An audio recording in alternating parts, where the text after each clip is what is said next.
since the last time we met, Count.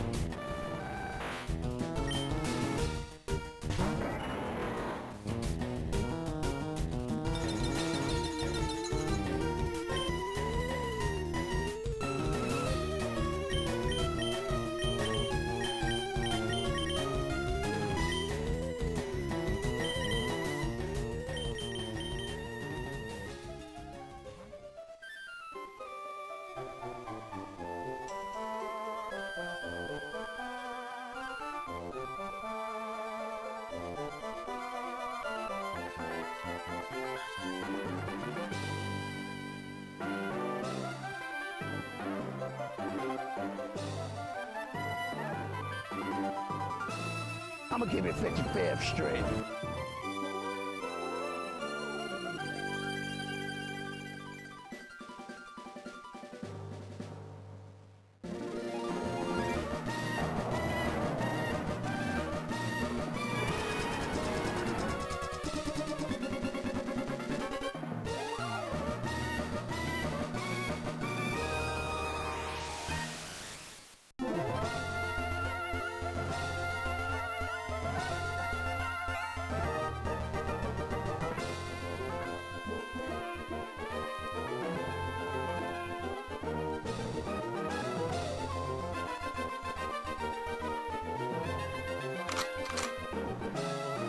Give me a hell yeah!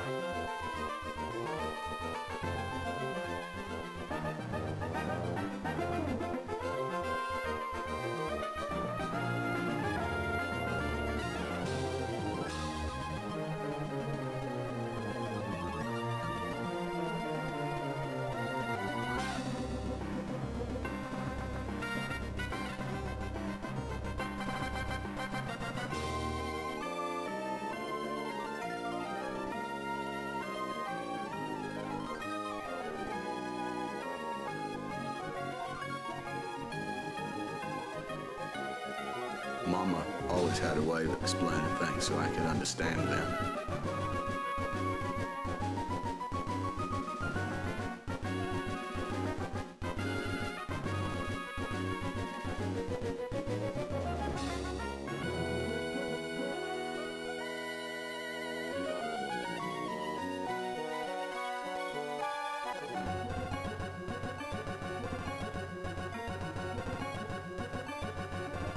Wow, so cool.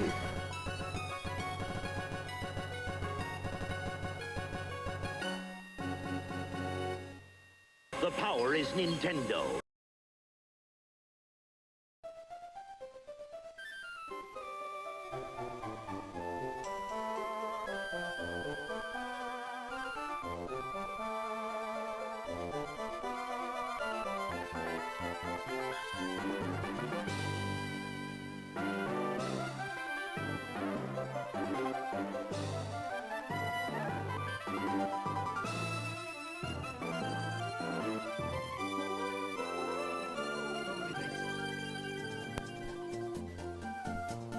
What's up and welcome, guys. What's going on? Oh man, happy Thursday. Welcome to the Gaming Lifestyle Lounge. I'm your host, America's #1 online video game personality, Ben, the Parvinator Parvin. Here at your service, guys. How you doing? Welcome. Rolling out the red carpet for you guys. Sorry, once again, last second I realized, I haven't flipped the button on to turn the mic on, but all right. Should be good now.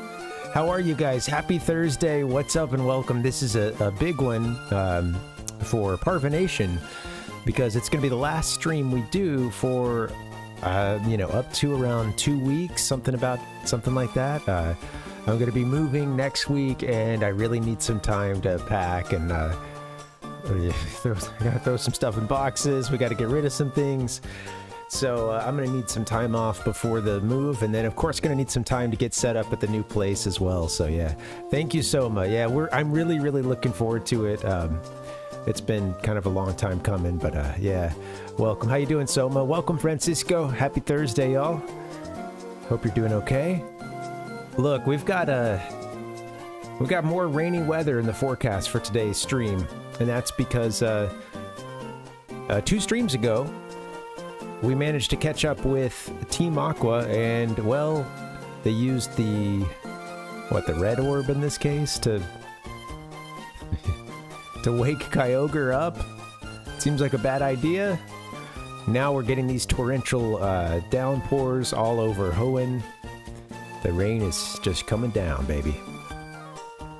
And next big storyline thing, I think, is to head to Sootopolis. I mean, we heard that from Steven himself.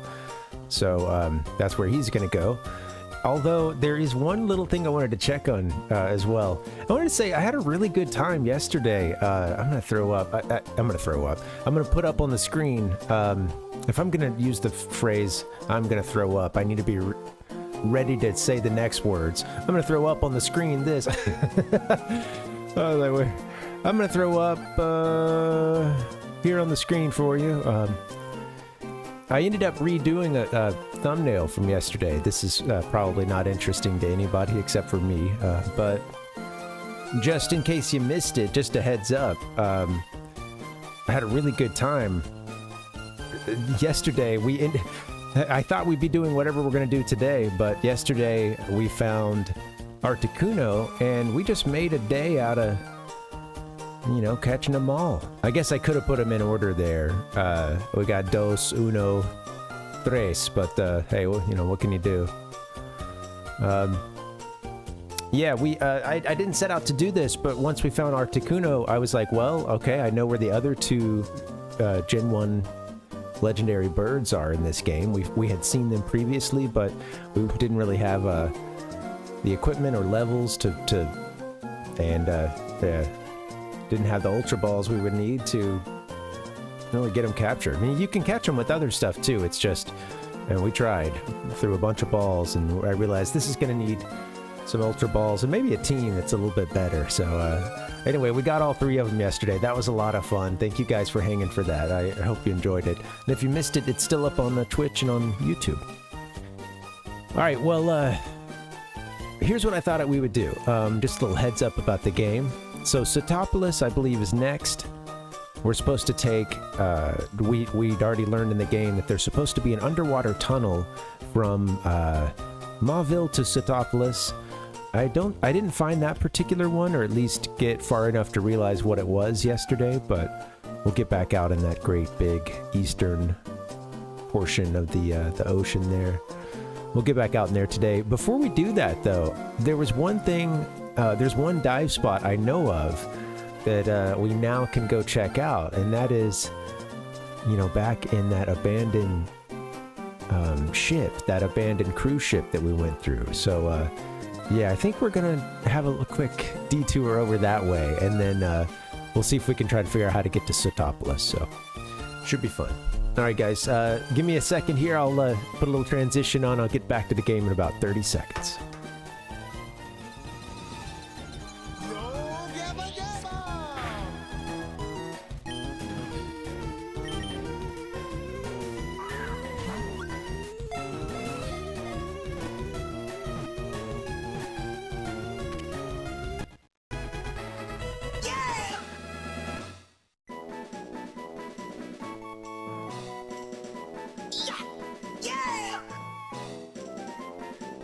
Wow, so cool. Articuno added to the Pokédex. Heck yeah. All right. That's some good news. All right, so yeah, I like that emote, Soma. Let's fire this thing up.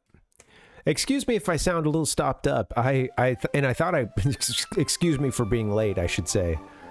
As well. I seemingly always come up with an excuse for being late. This one this one is I was already running a little late, and then I went through what tends to be this ritual since I suffer from allergies and bad sinuses. I was getting over a sinus infection recently, and it's still kind of lingering. Anyway, I went to go blow my nose, and I realized I've got a very intense nosebleed, one unlike what I've had in a little while. So I'll just leave the details at that, but I needed to take care of that before I could stream again. So I think we should be good on that front, hopefully. We got the neti pot action in and everything. I know, Soma, and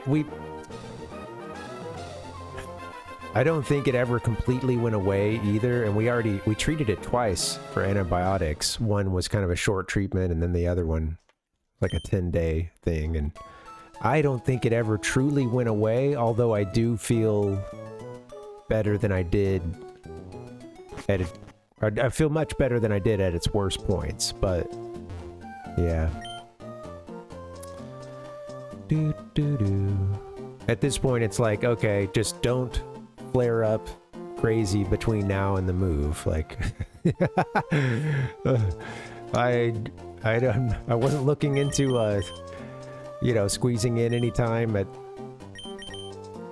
the doctor or anything like that, so. Alright, so, where we want to go down to is, actually, it's between, Dewford and Slateport. So let's go to Slateport and we'll sail south and west. We got a tip from Anton, although I saw the dark spot there, but yeah, he made sure to tell me to, or he said, hey, make sure you come back and check this spot out.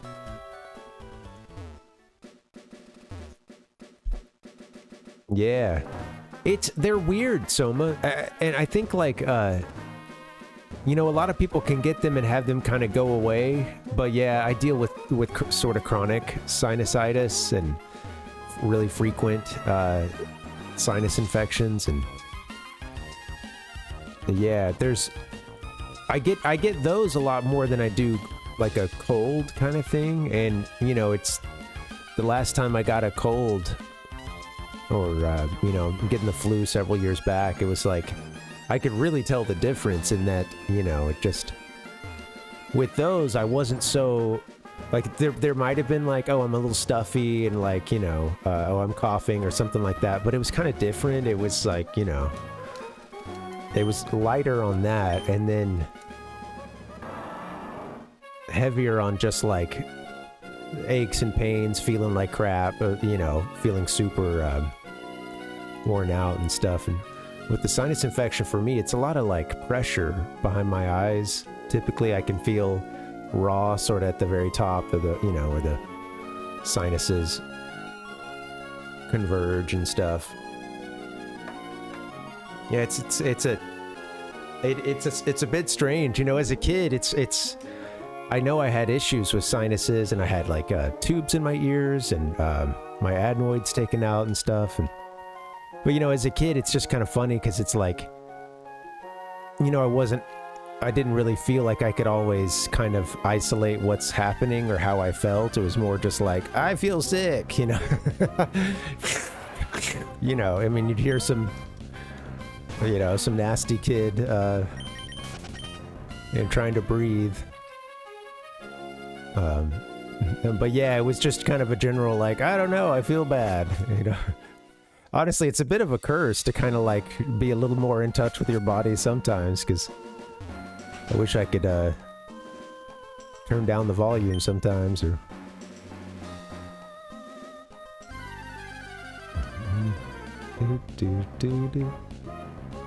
Alright, so and by the way, for those of you who are used to vanilla Emerald, one of the things that was added in this game, there's not many like this, but ZombiAnton added Krabby, and the Krabby Evolution Kingler, so you'll see those running around inside this abandoned ship. I don't think they were in here at all originally. Oh, whoops. We do, yeah, Krabby's a fun Pokemon. Oh! Seal's in here too. I don't know if I saw a seal last time.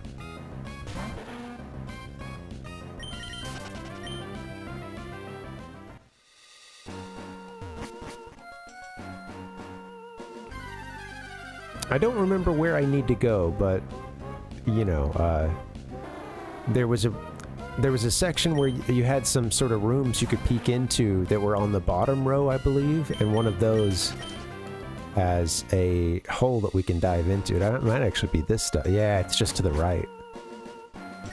The ship's bottom is sunk into the depths. If a Pokemon knew how to go underwater, we might make some progress. Oh, you don't say, huh? Here it is. And we can dive. You know what? I gave dive to my starter Mudkip. You know, who's now, what is it, Swampert? Is that the name? Yeah. The only thing is, I realized there's even yet another water HM, which is Waterfall, and I shouldn't put that on my poor, Swampert here. But then that means what? Do you need to have two, you know, two Pokemon? It'd be good then to just have the one Pokemon for, you know, all things aquatic. Okay, we're down in this abandoned ship now. Way down in it. Music is a little quiet for this portion. So we can go over the holes.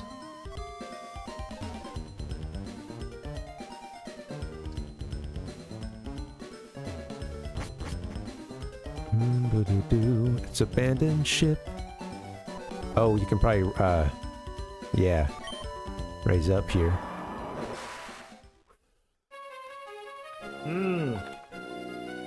I don't know that I've made it to wherever this is. Whoops. A clapping seal. A machine that will give him the power to journey into Get out of here, Mega Sega. World. I'm not talking to you. Dang.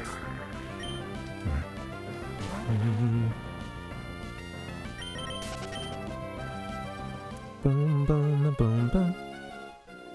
Yeah, I probably should have started some packing, but it is nice. I got all my work squared away so that the next several days, that's really... It's that and try to get in some time with friends, you know. Those are the priorities.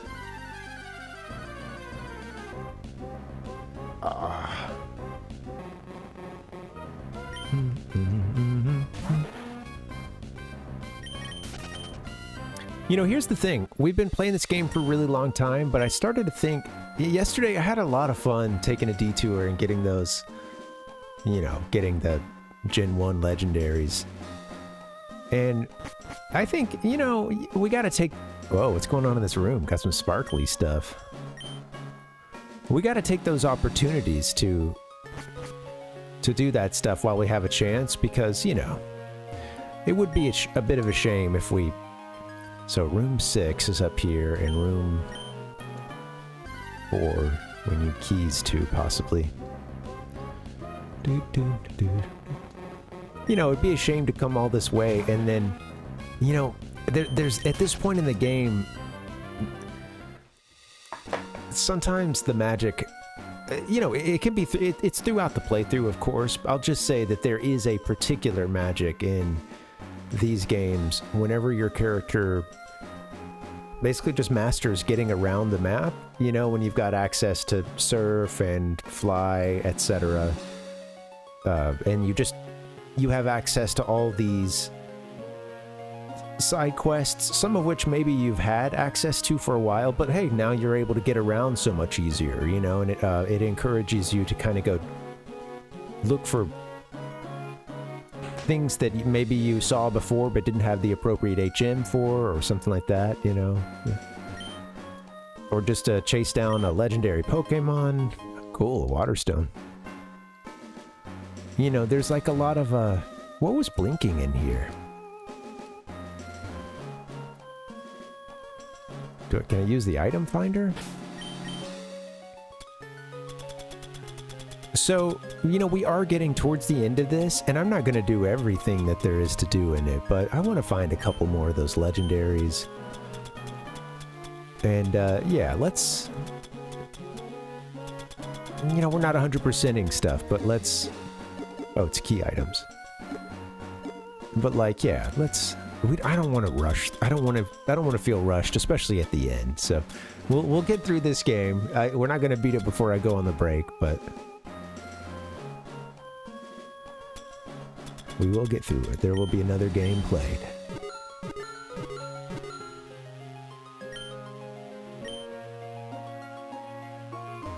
Well, I saw something sparkle when we first came in.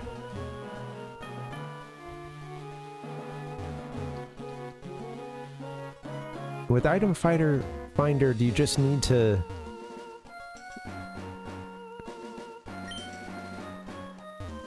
let us know something was in the room, but not where? Let me pop out and back in and see what that does.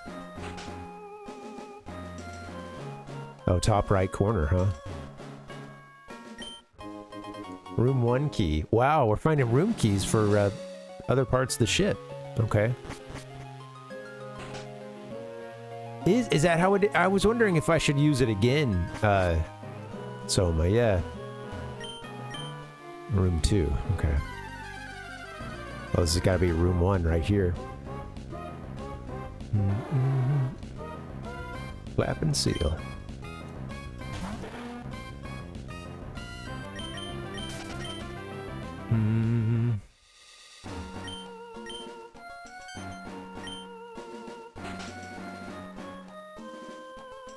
A couple of things in this one. Yeah, well, you know what? Let's I know it will at least let you know that it's in the room. Oh. Interesting. I think that there was one more. I saw the one on the left blink. The one on the right kind of caught me off guard. There it is. It's bright and shiny, but it's just trash. Rain Dance. Yeah, Soma, 10 years. Maybe you're due for a new playthrough if, should you feel so inspired. Itchy eyes. Oh, okay. So what did we get the room for? Just now? You know, it's interesting to me.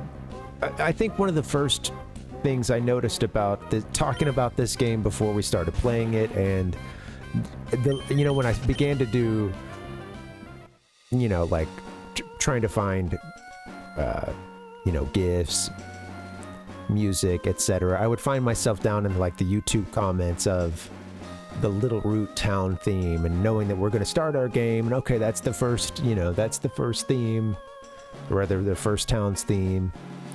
But it's like, you know, you look in the comments and everyone is in there just really, I don't say this is a negative thing, I'm just thinking of a better way to say it, but like very much in their feelings, or, you know, like just really just putting it down, their feelings of nostalgia, of the passage of time, and what the song does to them and stuff. And you know, it's interesting because it's always interesting when you play a game or read a book or something, that watch a movie, whatever, that you know means a lot to people, but you haven't particularly watched it, read it, played it, you know, and it doesn't have that same value for you yet, but you know that it's something that means a lot to a lot of people. And I would get that, especially in some of those like earliest streams when, you know, you'd have some people like scouring YouTube looking for another Pokemon live stream or something. They find you, oh, hey, what is this? You know, and you meet a few folks, especially early on. And, but yeah, you know, you can tell that for some of those folks, it's a huge part of their childhood wrapped up in this. I think we found it all in here, just the trash, yeah. Did I check the trash can? Yeah. What do we find? Room 6 key? Yeah. Oh, no blinks in here. The luxury ball. Okay. New type of Pokeball for us. The Lux Ball.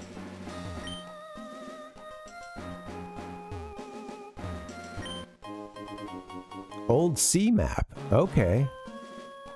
Huh. Is this gonna let us see the... You know, get a picture of the underwater passages? Let's see. Oh, there's something down there. Move these trash cans out of my way, damn it! Can't get up there. Okay.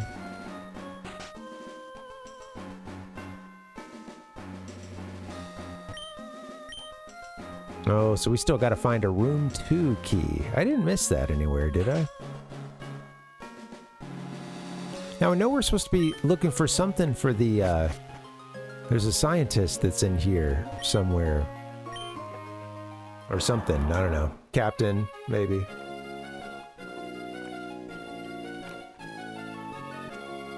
Whoever's studying the ship, I think that's the story. We hit all these, huh?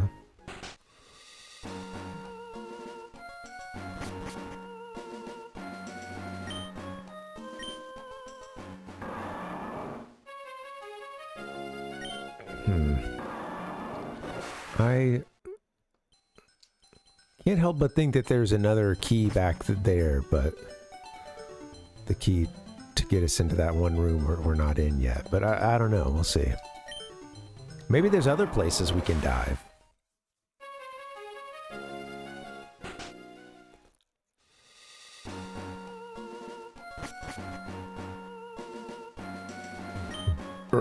I'm getting queasy just being aboard this ship. It's not even moving, but...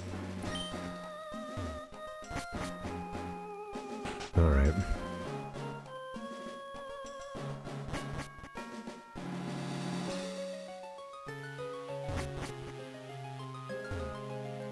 Let's see.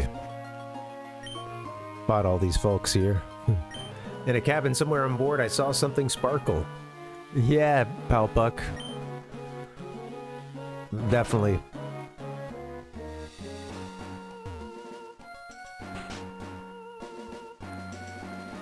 Is it a, is this gonna be a tab of some kind?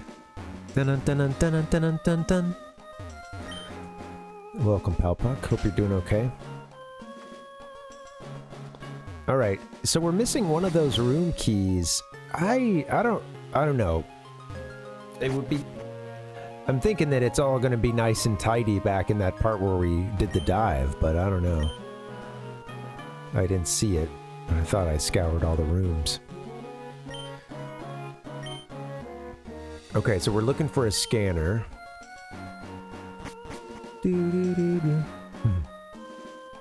Right. Go get the tabs. Why are you just standing there?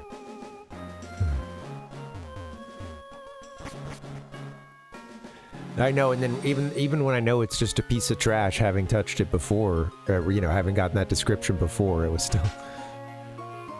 This one connects to just the other side there. Hey, y'all. Hey, y'all. Alright, and this is, yeah, we explored the one in the middle there.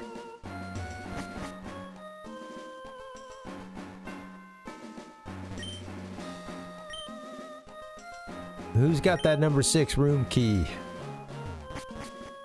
Bum, bum, bum, bum. Let me know where it is. Oh! Oh wait, this was like a closet. We got access to that one just above us now. Before this crabby bit our pants leg and demanding a battle. Or clawed it. Grasped. I think, yeah, we already got what was in here, I do believe.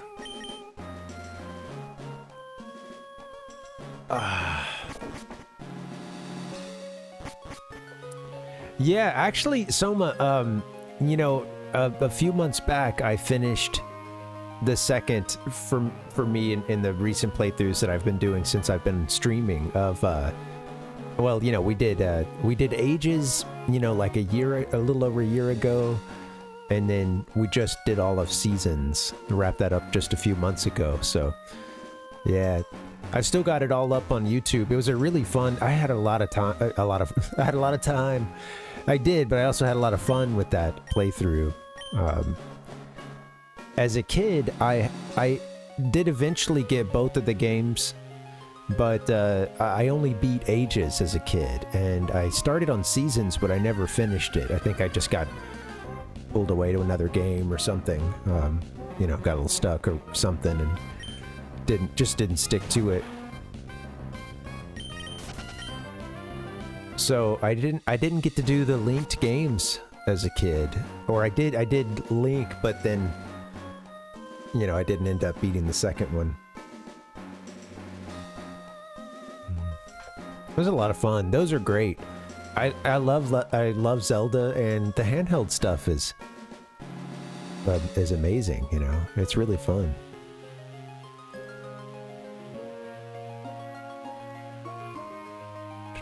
It's crazy to me. You know, what gets me sometimes about playing those games is really just how great Link's Awakening is, and how cool it is that they had all of that. You know, this little mini Zelda adventure on the NES. I mean, I say, or on the Game Boy, I should say. But I say mini, but, you know, it felt like a full... You know, you get through that game, you feel like you've done a lot. But yeah, those are fun. The Oracle and Seasons.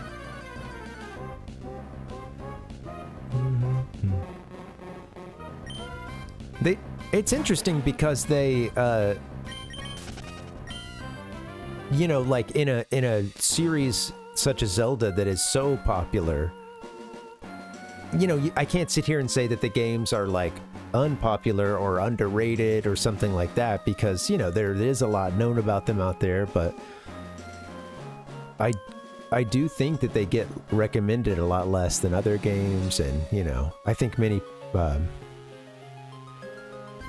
you know, I think that there is something to it, those games coming out at the end of the Game Boy Color's life, to where, you know, for many people they could have gotten lost in the shuffle. Maybe they'd already moved to Game Boy Advance, or even though you could play a Game Boy Color game on it, but that might have, you know, a game on a previous console might have just, you know, pushed fewer numbers, you know, once the Advance came out and was... Yeah, it's cool. Did you ever try Ages, Soma? They're both really cool.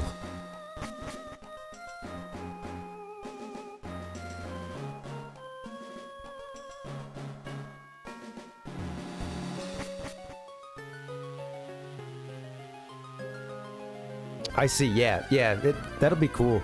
Yeah, do the linked game. It'll be a lot of fun. One of the things that's interesting, and you probably know this, but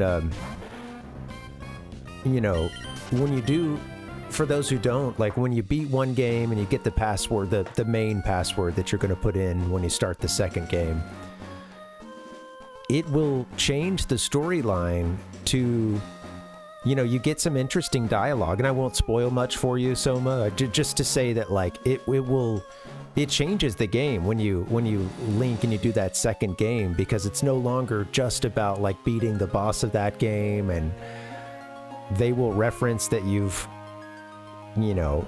already cleared out that other land, you've already beaten that other boss, you know, that stuff gets referenced, and it builds to like a new climax with, you know, the big payoff, the overarching reward that you get once you've linked the two games, and, you know, you get the sort of final,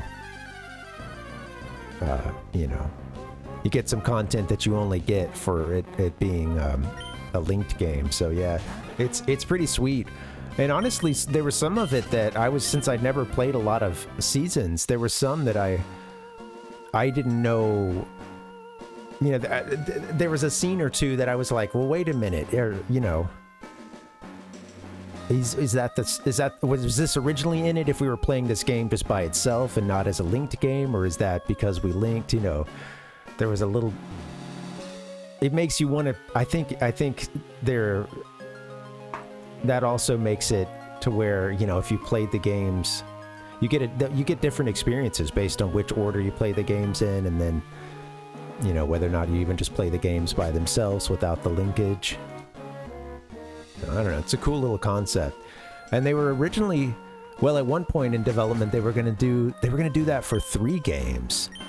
And they would all, you know, same kind of thing where once you link and you go to the second game for you, it starts combining the elements, it continues the storyline, it knows that you beat the previous area, you know. Like, yeah. I think so. It must have taken... It's interesting to think about, like, the scenario writing for games like that, and, you know, it's already pretty fascinating just in the game by itself, like seasons, you know, having the rod of seasons, and, you know, when you're having to write how you get around the map, and, like, and do, you know, how to create the sequence of the game to not make it too easy or give the player, like, too much control at the beginning. Make the game feel a little bit bigger, or... Where's that one key we're missing?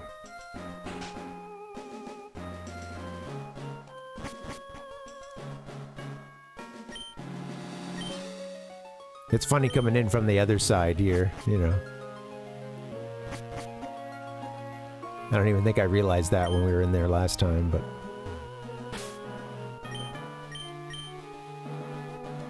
Yeah, it's a cool idea, Soma. I guess they were getting behind in the development when they was still the 3, like they were even calling it like the Triforce series for a bit, and Miyamoto came in to consult with the team, and he's like, all right, guys, cut it down to 2 games. You know, this is too much.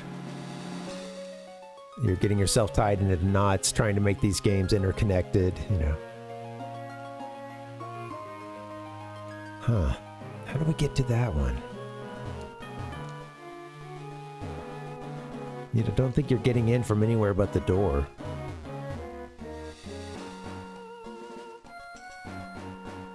Can't fall in any of these holes.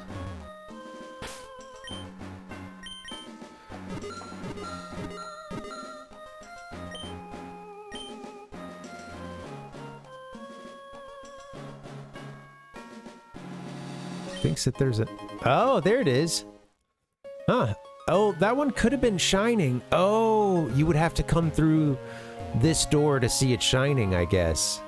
I don't even know that I clocked it when we came down from this room earlier. But yeah, if you come in through here, it might shine, but you're a room away, so you're not going to see it. No, not here. Room 2. A room with a view.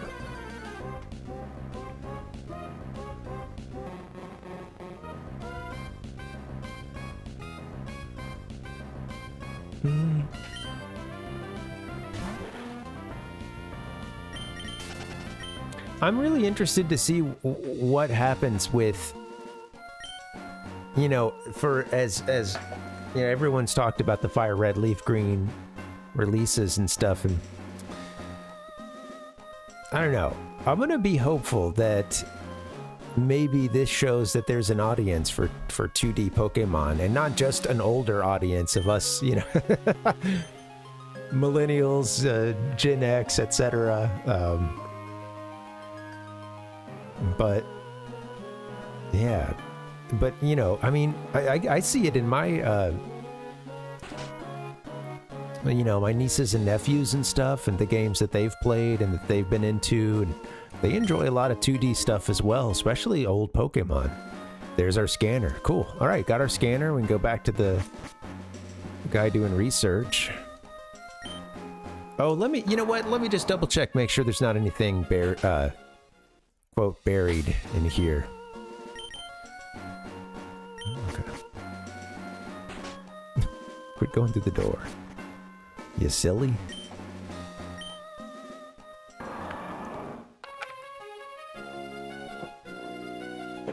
Maybe this will clue Game Freak in that there are a lot of folks looking for something resembling a retro Pokemon 2D experience.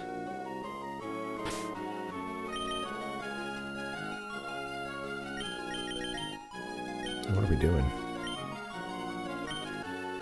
Just dive. Oh, you have to actually go in and...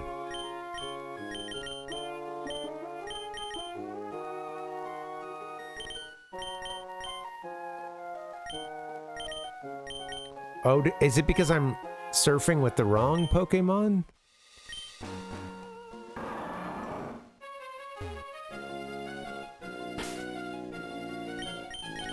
I don't understand. Alright, can we dive now?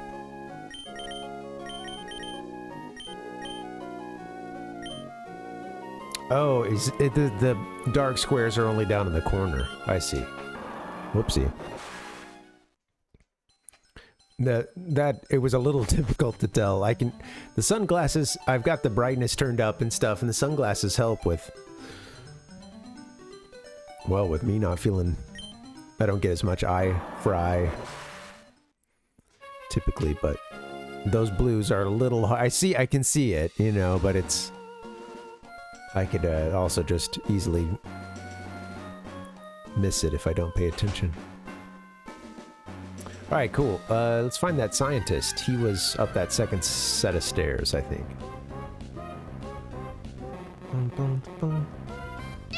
Where's that freaking scientist?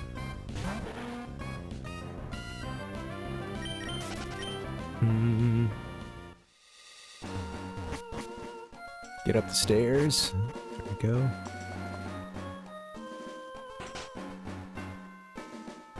I think we gotta go outside, right? Ding, bong, dong, ding. I hope you guys are doing okay. It's been a decent week for you. I know it's been a lot of me around here lately. I usually put some days in between streams sometimes, but yeah, I thought I'd try to squeeze in as many streams as I can. Hello. Mario's still bright and cheery. Okie dokie. I got your scanner. Oh, that's a scanner. Listen, can I get you to deliver that to Captain Stern? I want to investigate this ship a little more. Okay. Alright, now we get to go find Captain Stern, you say. Alright, well, let's do that. Can I escape rope us out of here? I can. Back out to our surfing Pokemon. Cool. All right. Well, let's do this then. I'm gonna fly us away. Well, where's Captain Stern right now? Is he? I wonder if he's. Well, he's either gonna be in. Well, we came from Slateport. I don't know if I remember seeing him. Maybe he's over in Petalburg. Yeah, that's it.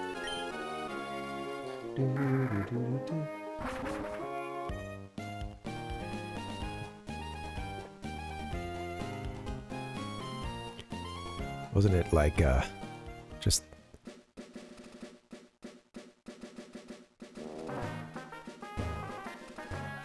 Yeah, there he is. You're not home. Okay. Where could he be?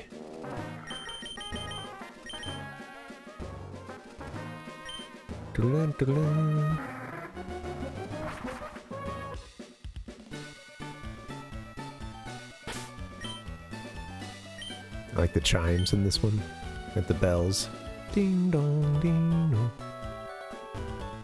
This part reminds me of Earthbound, getting to the beach and seeing all the vendors and stuff. Actually, you know, 2 towns in Earthbound, seeing all the little outdoor market here and then getting to the beach. I really enjoyed that game, man. I know I talk about it a lot, but yeah, better late than never. If you like JRPGs and you haven't played that one, could be worth a shot. It's got a sentimental heart to it that I think some games lack, and a sense of writing and like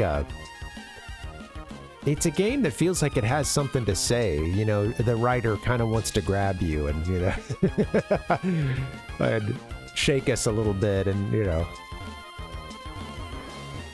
tell us to live.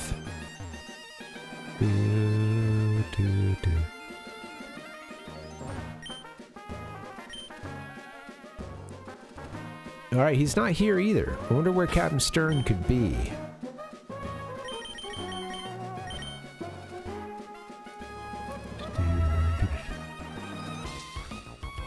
There is a distinct lack of Duke Nukem picking a fight with you, sadly.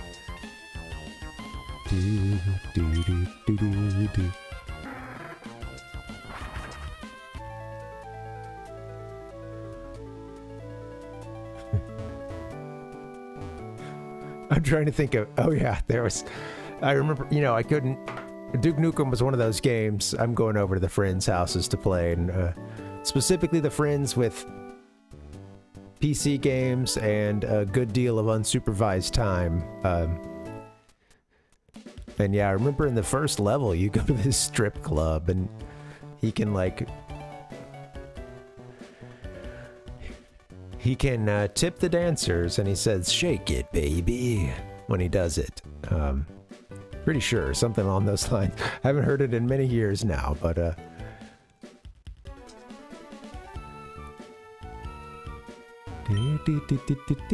I don't know where, maybe Captain Stern is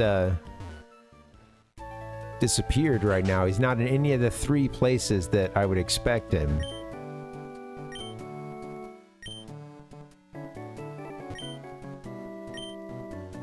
He would normally, up until this point, he would have his boat. Maybe, is he in our Pokénav? Oh, the match call.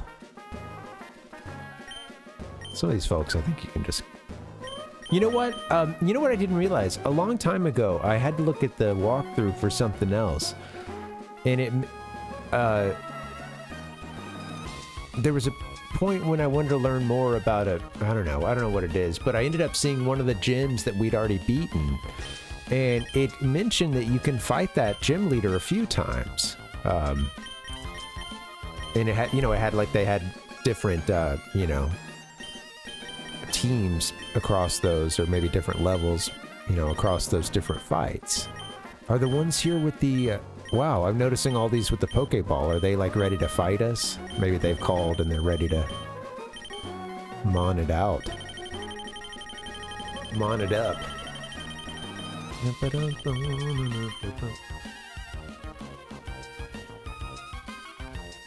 We must not have Captain Stern in our deck. In our nav. You can call the Devon president. See, yes, Cavern, you're breaking up. Can't hear.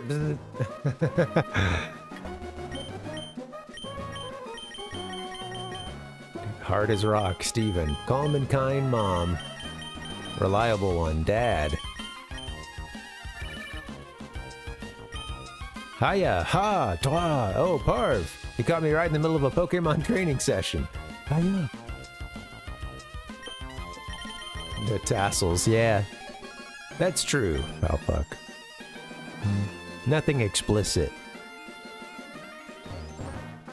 Hey guys, let me do a quick bio break, and then I'll get back. We'll take a longer break later. BRB.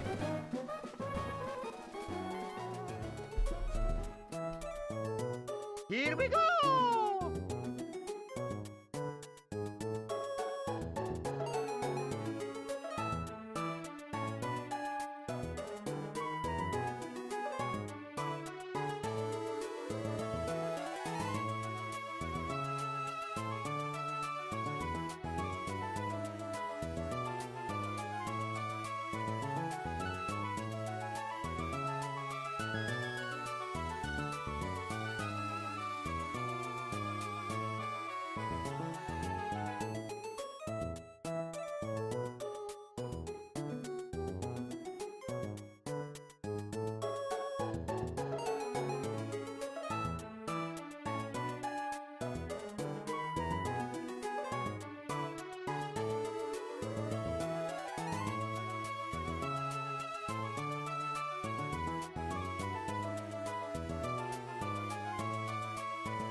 We don't need to go to an intro screen. Cut out a little bit of the pomp and circumstance every now and then. Alright. Where is... Dusty's calling us. The way of Pokemon is deep. I'm a little concerned about our friend Captain Stern. I'm just trying to think if maybe he... You know, we finished up with the submarine and stuff.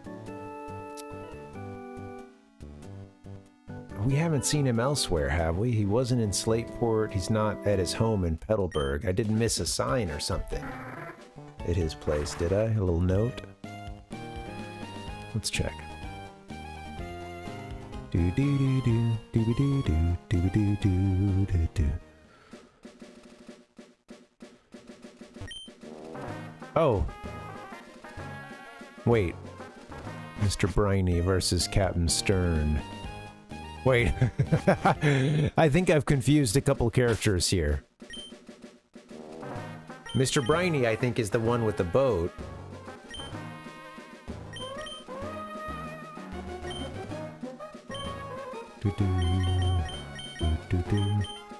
Captain Stern was the one from that ran the submarine, I believe, and that took off, I think, from Slateport, was it, or maybe is it Rustboro? One had the docks, or the a couple of these cities I get a little mixed up. Let's see.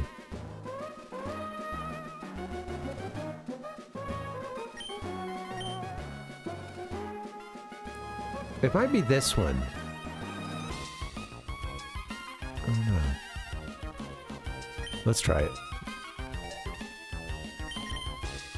Do do do do do do do do do. I think Captain Stern is the one who had the submarine stolen out from under him. How embarrassing. Do do do do.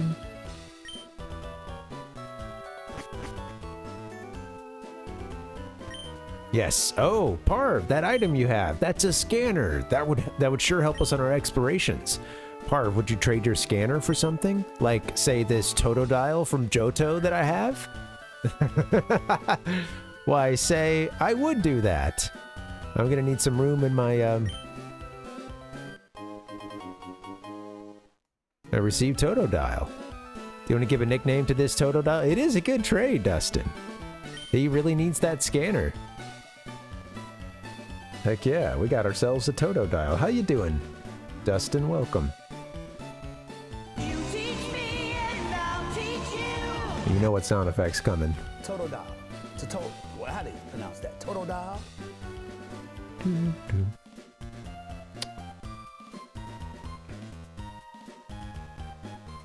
We're not going to be using this Totodile as much as I love it. I'm getting my fill of Totodile in my Gen 2 playthrough. But yeah.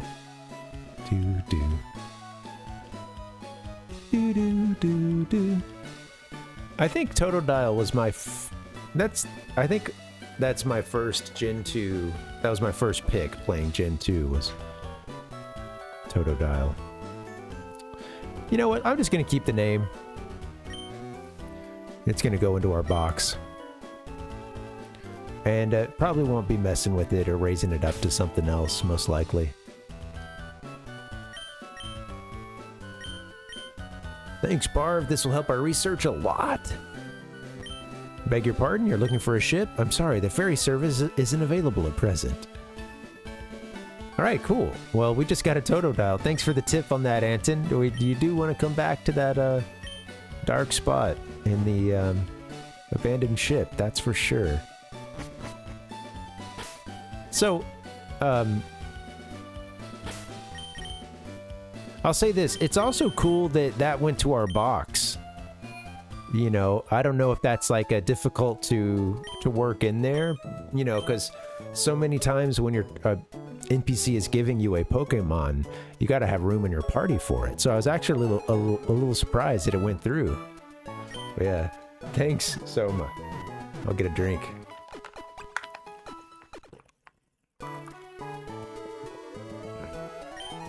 Ichigo Dave, what's up, man? How you doing, buddy? Welcome. Get to the hellos. Hey, man, what's up?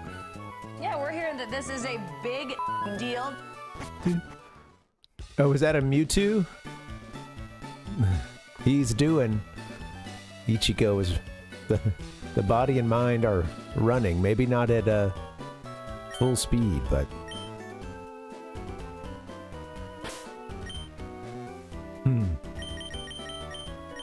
Yeah, I like that. I'm doing all right. Not so much all right, but oh, that's for sure. One could say. It's all right to say I'm doing. All right. So there's supposed to be a passage between Moss Deep and Sootopolis, which we have not found yet. Oh, there's also a fossil. I have no idea if we're at the right time of day, but there's a fossil that we missed in over where Articuno was. ZombiAnton gave us the tip on that. Yeah. Well, even so, I'll be there for you. I miss you. I miss you.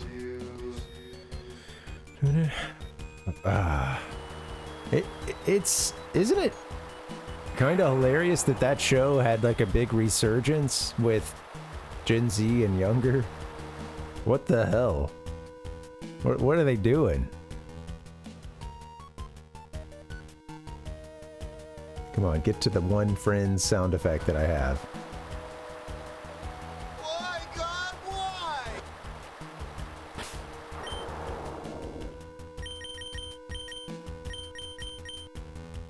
All right, we're in Moss Deep.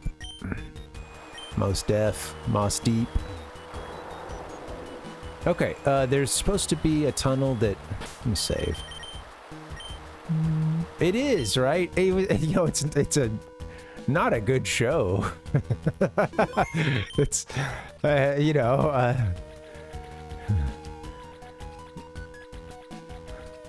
just think that it's interesting that, so I'm sorry, Ichigo. Yeah, it's, well, yeah, no lie. The show had a big resurgence in the last few years.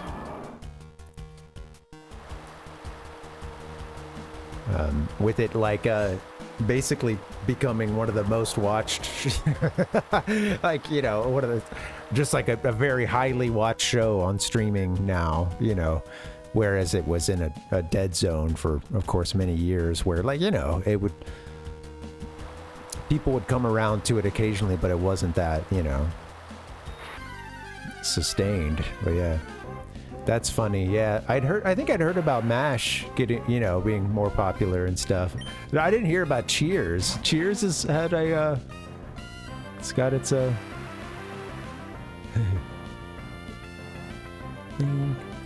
in another, Cheers has had a recent rebound as well, not just previous ones.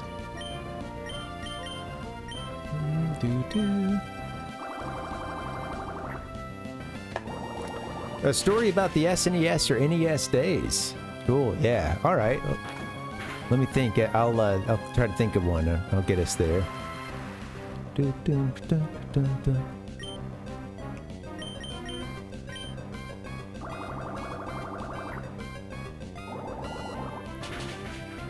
I can think of one. I see. Right, Palpuck. Yeah, like other shows that have just come back over time or gotten a second or third wave of popularity. Yeah, I was curious if that's funny. That makes sense. Yeah, I was like, whoa. I thought that'd be even further of a stretch for Gen Z to be into Cheers. But, I mean, they're apparently into... Or I'm sure they're beyond it now, but, I guess Friends got really popular.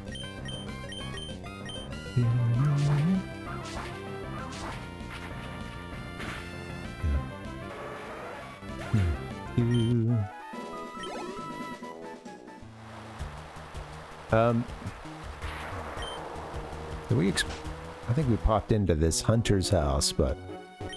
Tell me, have you seen any shards of tools made in ancient times? This is the guy's looking for shards. Alright. Sure, Palpuck, yeah.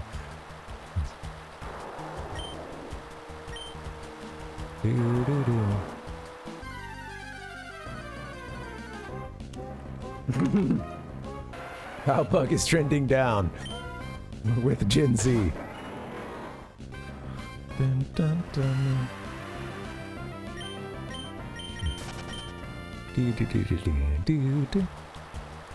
I mean, what else? Like, help me with some other ones. To me, I know that Deftones was like a band that got hugely popular again. You know, it got a big Gen Z boost and is still very, very popular. I think Fleetwood Mac as well. It was seeing like, and it was like the popularity put these bands back into, you know, top selling music charts and stuff, and it's funny. Yeah, Fleetwood Mac, some of it is, well, a lot of it is like a video going viral or something, and, you know, a TikTok trend or something. Of course, with Fleetwood Mac, there was the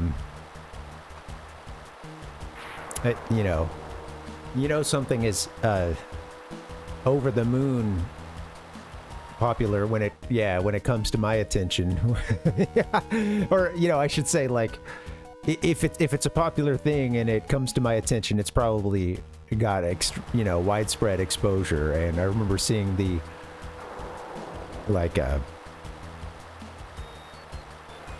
it was the guy on the like longboard, right? And he had the cranberry juice that he's drinking while listening to Fleetwood Mac. And this turned a whole generation on to this British American band. Would you like to use Dive? I already did use Dive, man. Buy PARV. Get in on the ground floor. None of you. I hope there's never a PARV coin. I'll just say that. They were Ichigo. It's kind of, it was an interesting. Yeah, Stevie Nicks is American. Pretty sure, right? I mean, I know that at the very least, I don't know if she was like a dual citizen or something, but I think that a few members of the band were from Britain, and she's American. And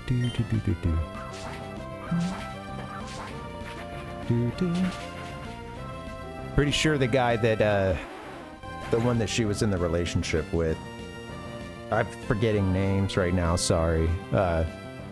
I think that he was from Britain. Fleetwood Mac. Give me the composition of Fleetwood Mac. British and American rock band formed in London in '67 by singer and guitarist Peter Green. Yeah. Primarily a British blues band in their early years. They achieved a UK #1 single in 1968 with the instrumental Albatross. Yeah. It would take them a little longer to get to the sound that most of us know them for. Yeah. Lindsay, thank you. Yeah, I couldn't remember it.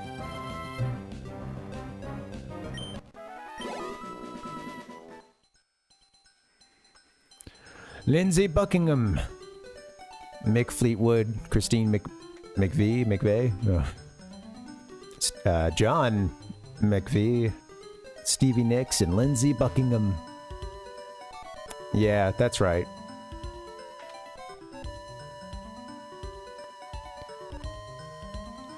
look at this picture here too. It's funny. It's funny how, you know, certain trends and stuff really like come and go. And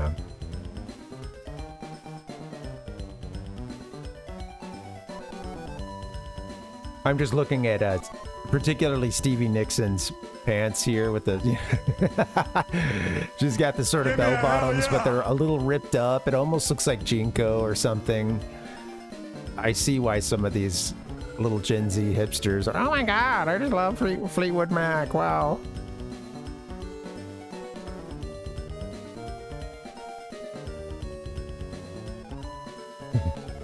This is funny. That's a band photo right there. I like how we got a couple glasses of wine in it as well.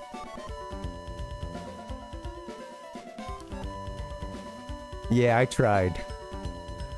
The kids are alright. I give them crap because I give everybody crap, you know, it's okay. I think we generally need to be heading west. I am curious what's up in this. Imagine we can't do... Okay. But if we surface here... Oh! Nice. Calcium.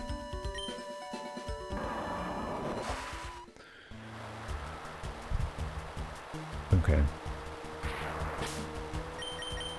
Where am I on the map? Oh, we just got a second map, right? Does that work? Does that work when we're underwater? I'll have to check. But we need to be going southwest.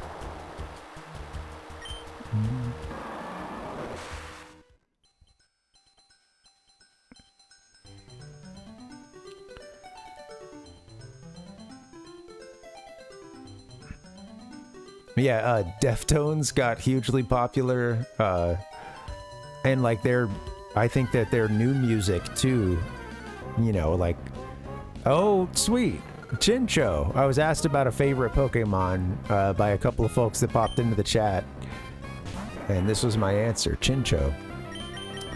Can I catch it? I don't want to kill it. It's pretty low level right now. I might just have to try to catch it outright or something. Do-do-do. Whacked Out's pretty strong.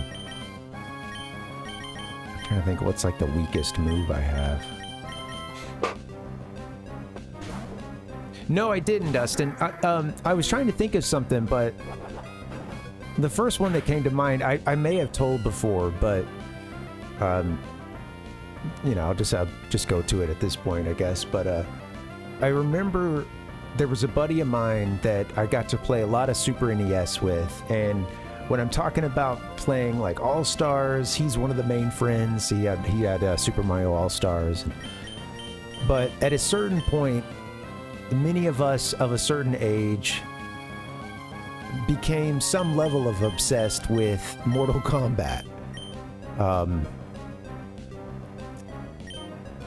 Or at the very least, had a fascination with it, you know. And I didn't get to play a whole lot, but when I went over to my buddy Cliff's house, we usually had the Mortal Kombat 2 rolling on a Super NES, and that was the one that I remember. I think you could hold the shoulder buttons down at the beginning, and you would get like an alternate intro, an alternate. You know, dev house screen. When it shows the acclaim screen, you'd get a different one.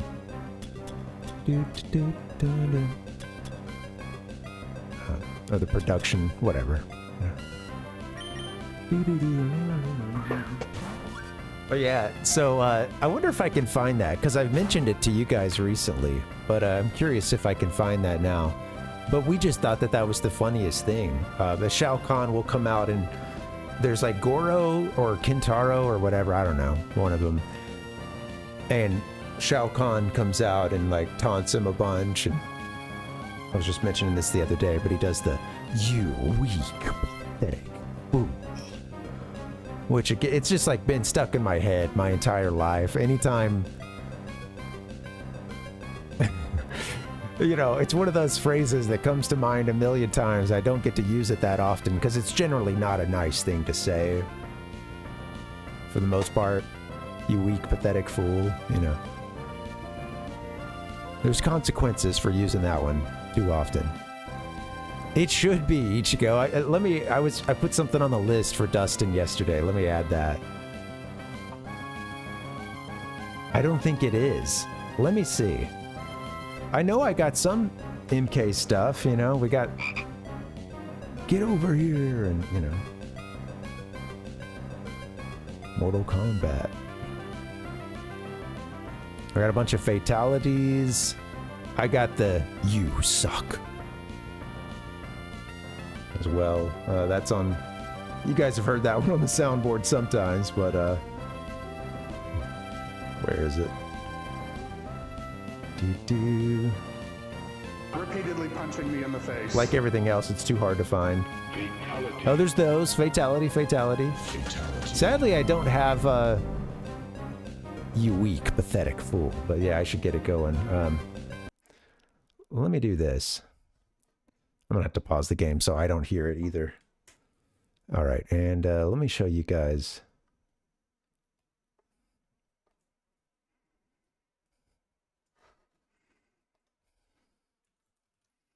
Mortal Kombat 2. What was it? Acclaim. Oh, yeah. That's the like alternate version. Alternate intro, I believe. Is that going to get us there? I really should have just found it before I... Here we are.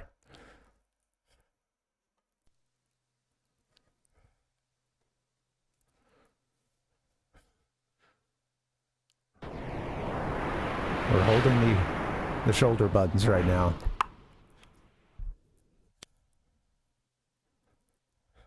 You weak, pathetic fool.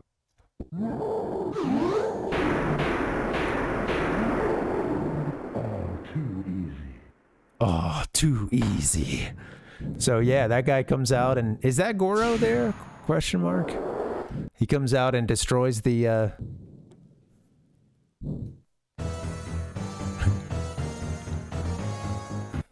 Got Johnny Cage glasses on.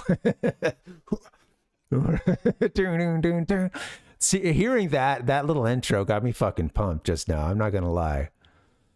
We don't need this, whatever this is, guys. Thank you.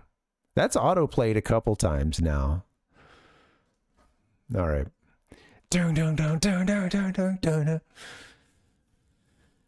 Some of that music sounds like it's straight out of hell, man. It's especially if you listen to the Genesis stuff, like or like the MK1. It sounds dark-sided, man. It's I don't know if I'm going to be able to catch this Chincho without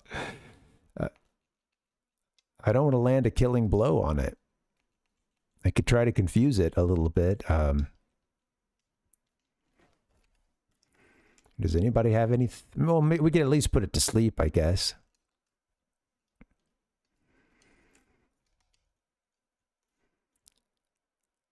I want to say maybe it would survive a strength or something, but...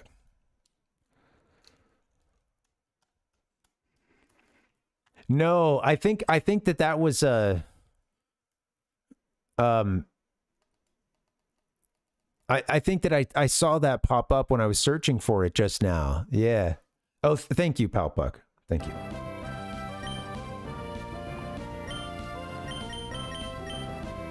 I haven't seen it, Dustin, I don't think. Something Mortal Kombat caught my attention somewhat recently, but... Yeah. You got your yawn in already, didn't you? Yeah. Mm-hmm. Let me, okay. Let me, Interesting. I did see something with Johnny Cage. Yeah, I saw this trailer, actually, or something for it. I'd forgotten about this. Give me 1 second. I did see something with... Let me, Copy this URL, please. Sorry, 1 second.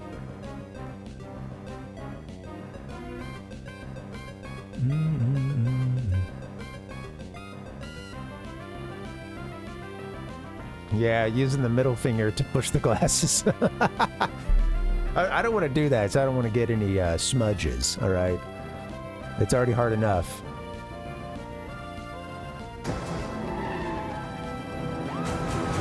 From New Line Cinema, the studio that brought you... And New Line Cinema is doing it. Hard to cage. And Rebel Without a Cage. All my favorite movies. Comes Uncaged Fury. Starring Johnny Cage. It's showtime. So Dustin, you're saying you'd rather see Uncaged Fury than the Mortal Kombat 2 movie? With the shades. My God, they fucked with the They shades. should have brought more guys. They should have brought more guys. It's really loud, sorry.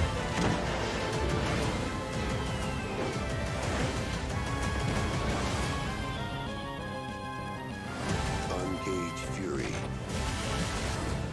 Coming to a theater. So near you. what are they gonna play this at the beat? I would be curious if this is at all part of the part of the next movie. Would they do like Grindhouse or what was that movie? I never saw it, but Tropic Thunder with like the fake. I've seen the fake movie trailers from the beginning of it, but yeah. A movie within a movie, a game within a game. We love it around here, Ichigo. Absolutely. I'm curious how they'll use it in the movie. You know, will they... Will it be in there at all, or was it just kind of a little, you know... just part of the promo? Oh, I caught a Chincho, and I didn't show you guys. I didn't realize... And that thing's still trying to autoplay. Get out of here, abstract geometric rectangles background video. You missed me catching a Chincho.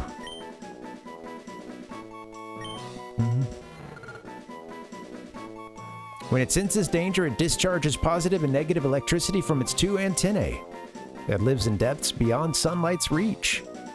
It's cute. As a kid, I was fascinated by how this thing was water and electric. I thought that was a really cool combo.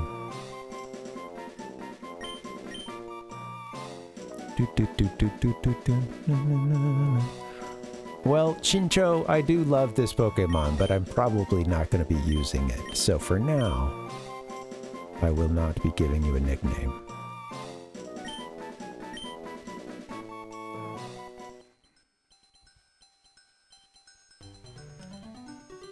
Last Action Hero, yeah.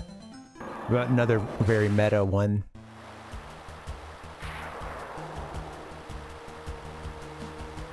Yeah, to cap off the SNES story, you know, just like to thank my friend Cliff. And also Cliff's mom for, you know, not really caring what games we were playing back there, as long as we weren't, you know, hurting each other in wrestling or, you know. This was the buddy who, at his next place, we would have these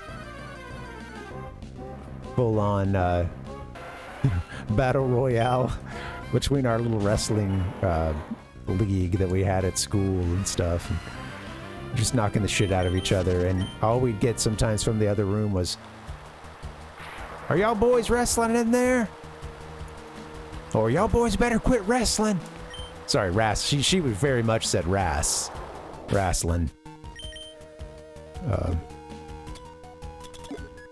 Yeah.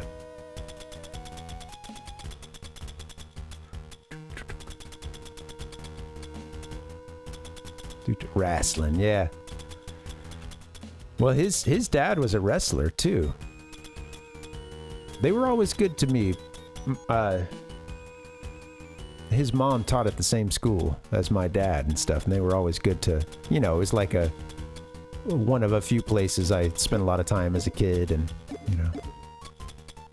Yeah, his dad was a wrestler in a like regional wrestling thing, and he would tour the Southeast and stuff, and he got to do some matches with some people who were, you know, like would also be on the, you know, the WCWs and WWFs, the big ones. But also the kid who for his birthday one time, his dad called some folks at the wrestling promotion and asked them to,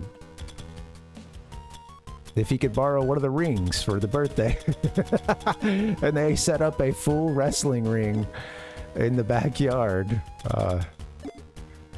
With the highlight of the afternoon being the biggest kid in our class doing a flying. No, what did he? I think he got the, like, yeah, he did the flying elbow off the, like, top rope on another kid that was down on the mat. Couldn't remember if it was the leg drop or the elbow, but it was the elbow.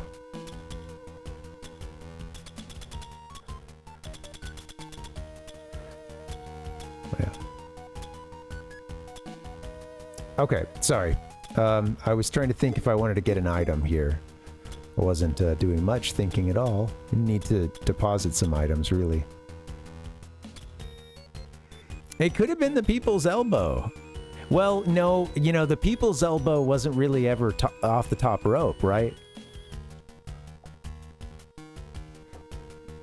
Or at least at a certain point, I feel like most of the people's elbows, they were down on the mat, you know, because he had to do his whole, you know, take the shoulder pads off and throw them and do that. Run to the one side, step over them, go to the other side, come back, and then... Such a showman, man. It's so great. I do sometimes, but you know, I haven't been too proactive with the TMs and HMs this time around.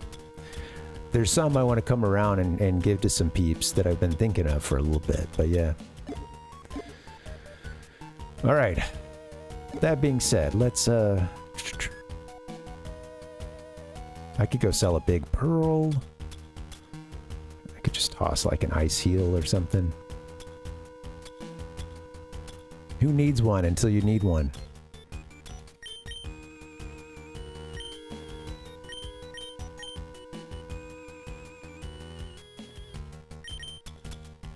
What else do I have? PP Max I can use. Soft sand, revival. Do I have anyone in our party that doesn't have an item? Oops. Yeah, actually Dancer doesn't have an item. Whoops.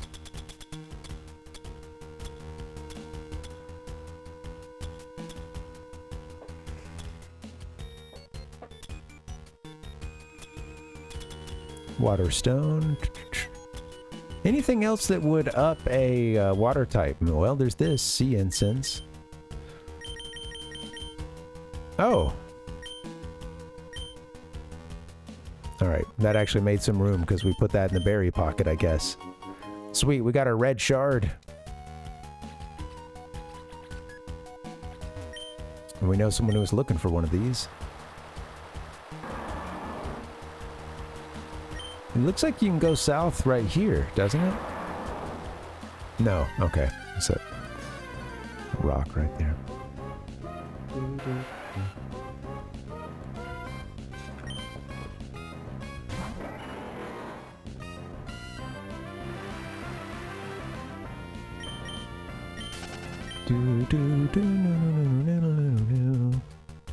All right.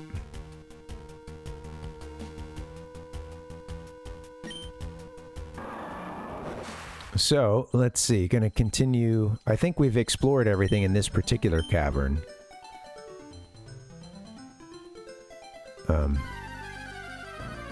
I don't know how far I went when I went over here to the right. What is this?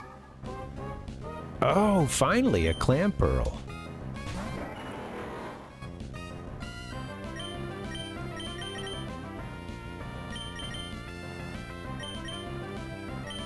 Let's get whacked out in there and put you to sleep.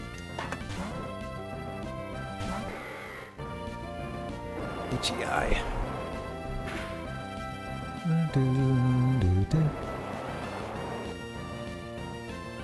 Well, this is going to be the last stream rather, I should say.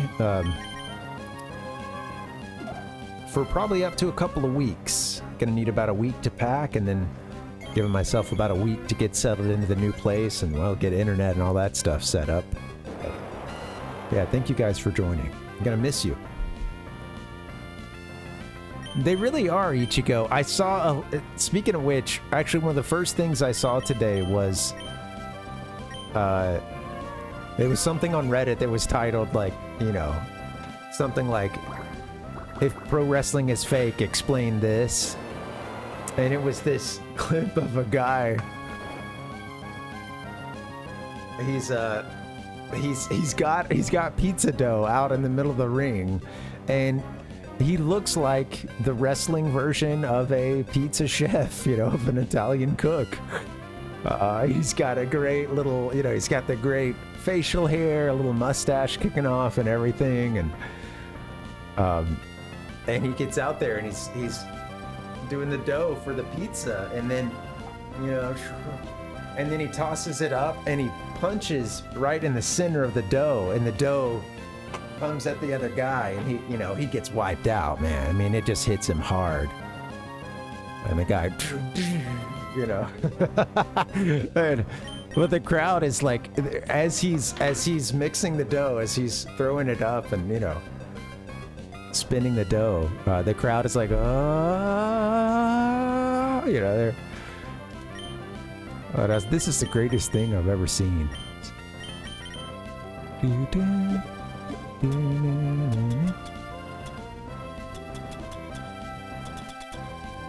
All right, should we toss a ball?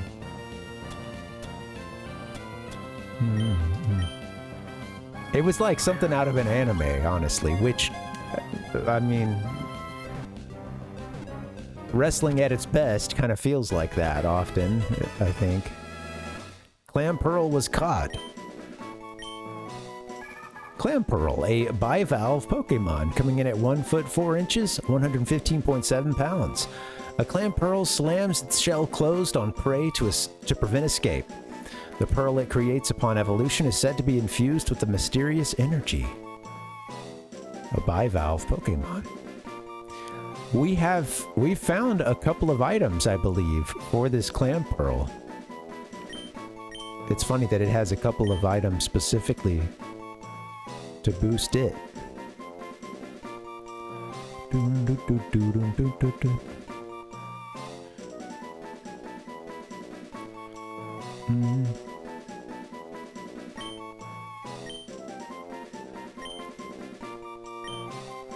I'm gonna call this one Clamel.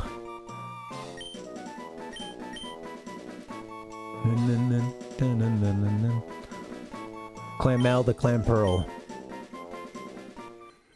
Alright, Clamella.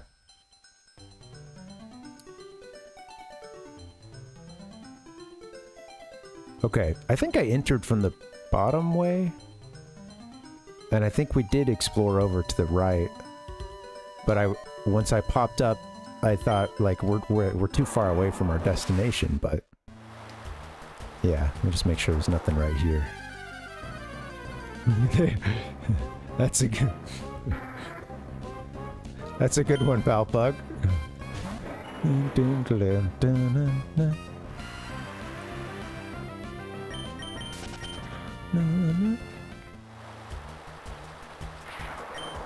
This is we're hemmed in here. Okay, that's right.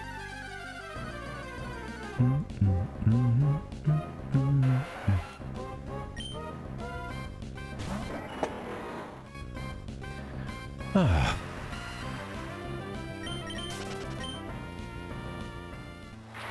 Okay, so if we're hemmed in here, let's go back in.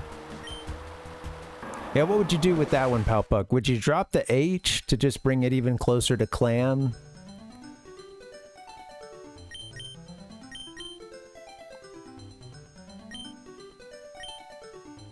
Do do do do do do do.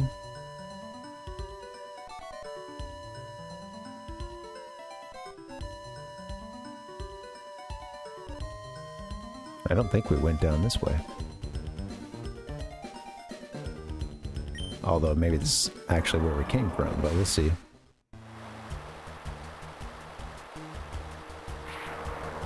Should I get to Mr... Man, what a tangled web we weave. Sure.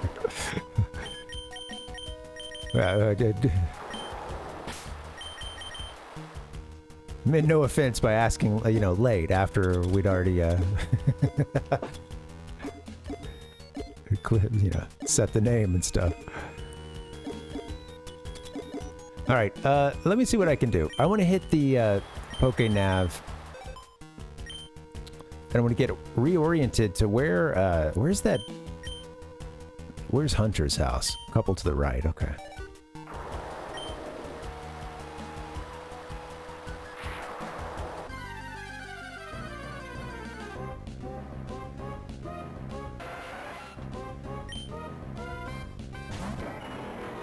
Let me run away.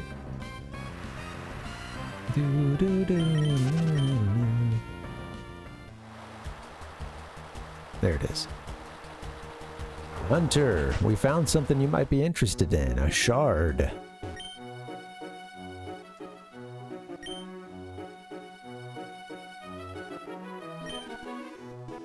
A red shard for a Firestone. Okay, there we go.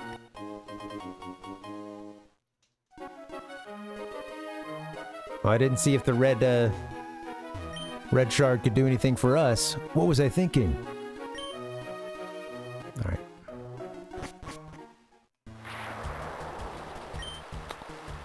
Okay, you know what? Before I continue on, we're a little overburdened with items here. Let's, well, we're gonna... I'm gonna fly to our most recent city. And I think we're gonna ditch a few items. And purchase a couple more.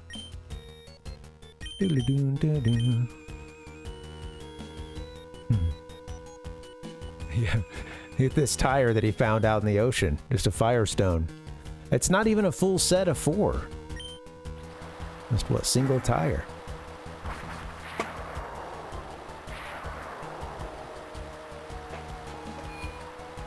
Let the rain come down. Do-do-do. Maybe it's fall down. Let it wash away.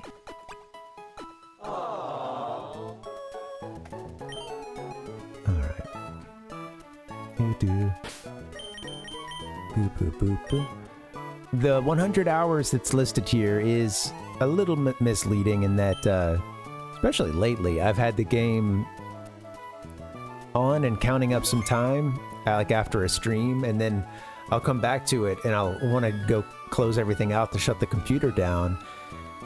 And although the you know, it'll still save, will still be highlighted when I go to the menu. I can't trust it because I've been burned too many times before, you know. So I'll usually do a save just in case and before we turn it off. With that being said, it is a whole bunch of hours. That's for sure. Oh, items.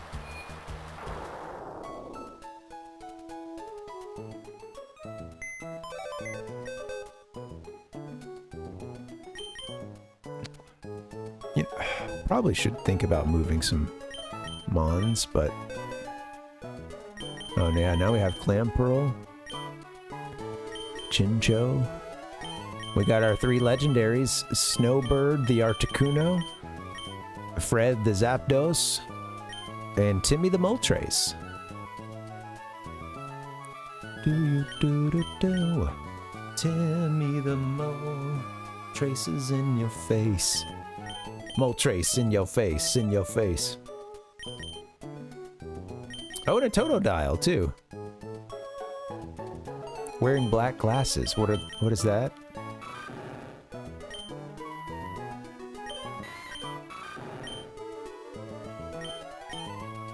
Oh, it won't tell me from here, huh? If I go to the, like, move Pokemon with items or whatever, or move items, I think it will. What are black glasses? Do-do-do. Do-do-do-do-do. Hold item that raises the power of dark type moves. Okay. Well, you know what, Totodile? I should probably take that from you.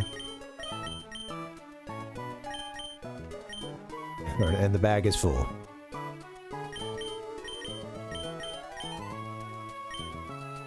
I'll be back, Totodile. Do you banana? Okay. Items. Yeah, I like them. And whatever Pokemon's gonna be wearing them is gonna be looking pretty cool. Okay, we can sell a big pearl.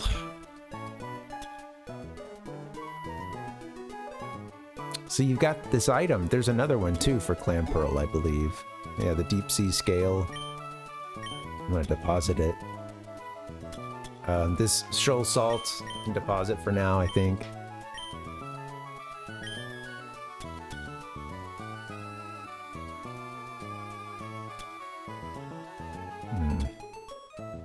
We don't have an ice type Pokemon yet. Or really any ice moves.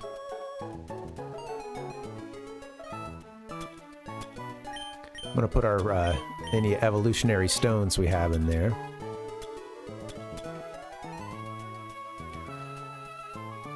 Shoal shells. Old man can we can cash those in.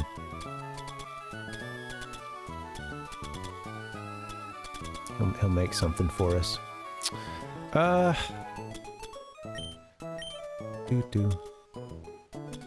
Still waiting for somebody to use this soft sand here.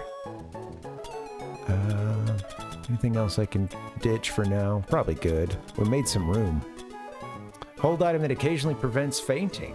So, yeah, just lets him get down to 1 HP, I guess, instead of a fainting blow. Thanks, Ichiko. Yeah, I'm curious to see how different it will look to you guys when it's on stream, but I'll probably have to do something a little different. And I may have a little less like room. You know, right now I pretty much use the office. I've taken it over, which means that my partner is working out of the bedroom. You know, she works from home, and she's got a little desk set up and stuff, and you know, it's a lot of like Zoom stuff, a lot of meetings and whatnot. So at this next place, I may try to make it work with you know, with the bedroom, and just trying to take over a little portion of that, a corner of that, and you know, set up the games and stuff. We'll see how it works. I don't think I could pull it off in the living room, and I'd just be too distracted. I gotta be in a closed door environment. But yeah, I think we're gonna let. I'll still use the office for some other stuff too, but we'll be sharing that. I think right now I've been hogging it here, and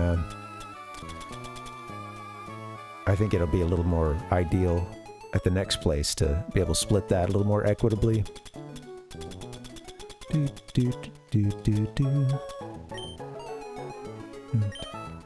I also don't necessarily need a full dedicated room just for the stream itself.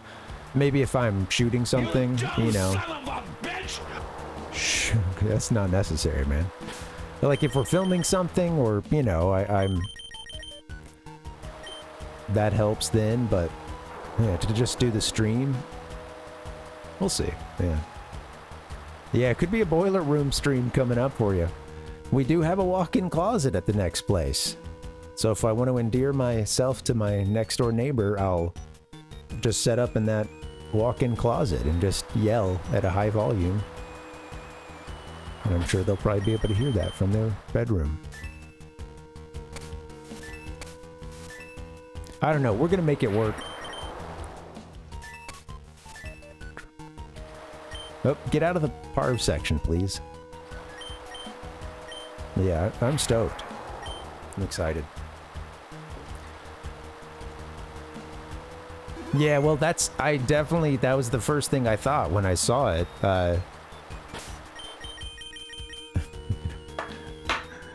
We'll have to see. You know, walk-in closet, I guess, also good for holding clothes. And my wife did remind me of that aspect of walk-in closet utility that I wasn't necessarily thinking of right away, you know. But yeah, no, I opened it up and I was like,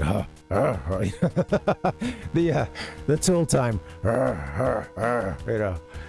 It's nothing huge, but honestly, like, it would, I think I could do my setup in there. It would be tight, but I think I could do my setup. If anything, I could record some voiceover stuff in there.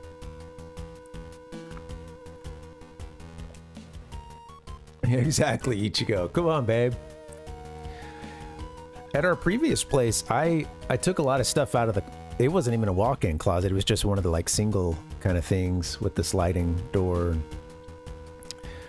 I ended up just taking the, like, rack out of it, just, like, unscrewing that from the wall and stuff. And, you know, the rack and the shelf that was up on the top, and just using that as a little recording booth. It wasn't... you know, it did get a little boxy, but it was better than just being out in the open. Yeah. Clothes themselves, if you're gonna record voiceover in a closet, don't ditch all the clothes either, because that goes a long way towards making it a good recording spot, because it just, you know, it absorbs all that sound, and you don't get all the bounce off the walls and everything. Some folks will try to get in a space like that, and it can be kind of a small enclosed place, and you might think it's good for voiceover, but you get that slap back off the walls, and it's actually, you know, you sound like you recorded it in a little box, you know. Yeah. We'll see, man. I'm excited to see how it goes. So I got to get stuff set up, and I got to make it to where it's also easy for me and friends to get in and play games too. That's the only, you know, it's not just the working room, you know, the gaming lifestyle lounge. Well, I should say it has to fill all the roles of the gaming lifestyle lounge, which is not just the work that I do here, but it being a good place to sit down and play a game.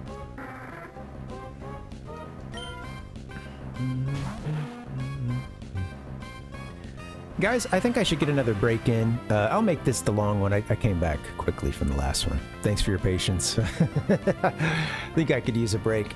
We'll go here. Thank you guys for hanging. Sorry, thank you for asking questions about the move, and that is to say, I know I can go on about it too long, so thanks, you know. Thanks for putting up with me, guys. I appreciate you. Happy Thursday. I'm glad you're here. We're going to work towards getting over to Sootopolis. We have made a little progress today, not so much towards the storyline, but I'd like to pick up where we left off with that. And apparently Steven has gone to Sootopolis to try to put an end to all the torrential flooding that's happening. That's what happens when you wake up an ancient mythical Pokemon. So, mystical Pokemon? Whatever. Alright guys, let's get a break. Take her easy. I'll see you back here in a few minutes. BRB. Thanks for hanging.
video game trauma.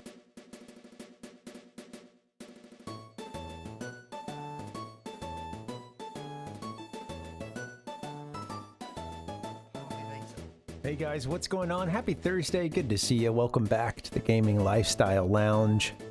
Oh, come on, man. How you doing? Look, we're working on stopping the rain. I'm going to get us back into the game in just a second, and we're going to see if we can find this city of Sootopolis. In fact, let's just go ahead and do that right now. I got a little clip lined up for you, and then we'll jump back into the game. See you there in about 30 seconds. He's running. He's just hoofing it.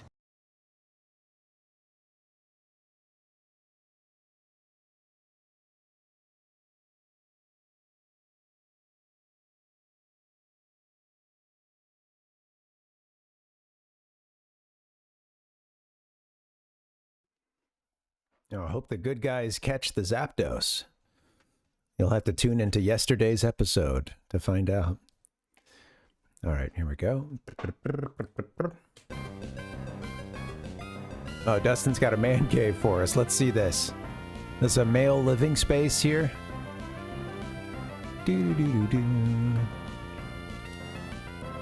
Sandy Gast Sitting Cuties plush, 6-inch. Is this what we're gonna have in our man cave? Man. That's one heck of a plush. 5 stars. Great quality and shipping. So realistic that I was tempted to blow out the candle and make a wish.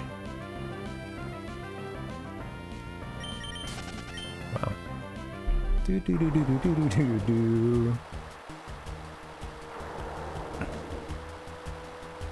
That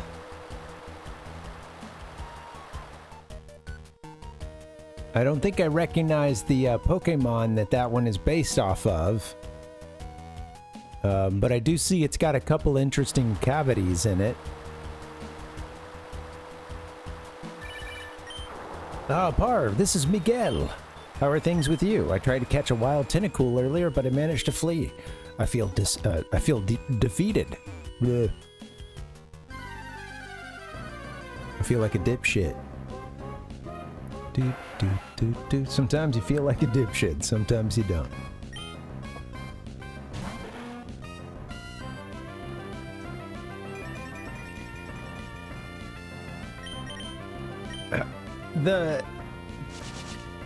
I didn't even want to go there. I've been thinking for the last 15 seconds if I should or not, but the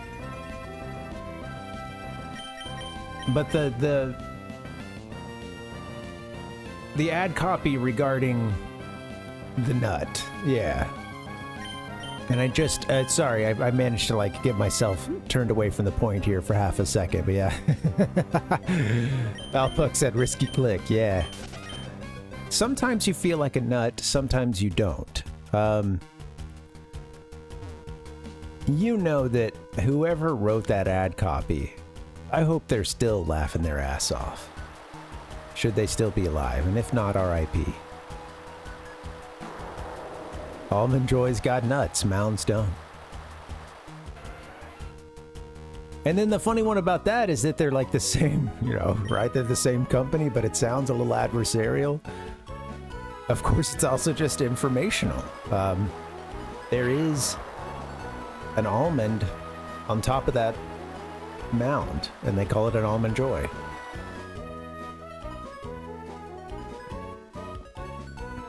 On top of that mounds. Here I am in the sea, but who's with me? My little brother. Let's battle so I won't have to dwell on that.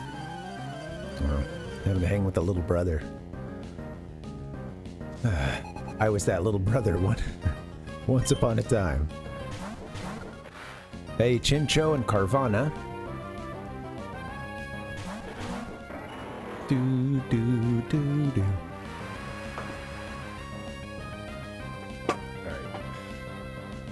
Just kick back. It's my last day streaming now. I'm just gonna kick back. Just give the worst. What's the worst camera angle I can pull off right now? Just to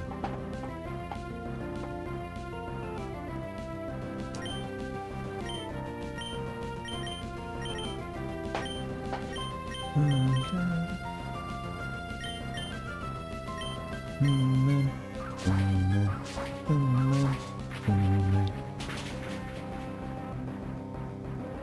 the one that's going to be weak to rock smash is, or rock throw is now gone. Rock slide.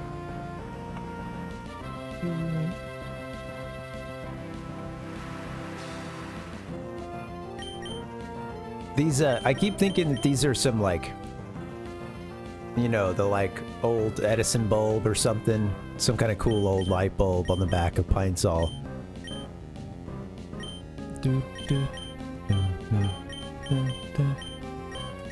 I guess Bite would, you know, Dark isn't good against Dark, is it? I think it's not very effective.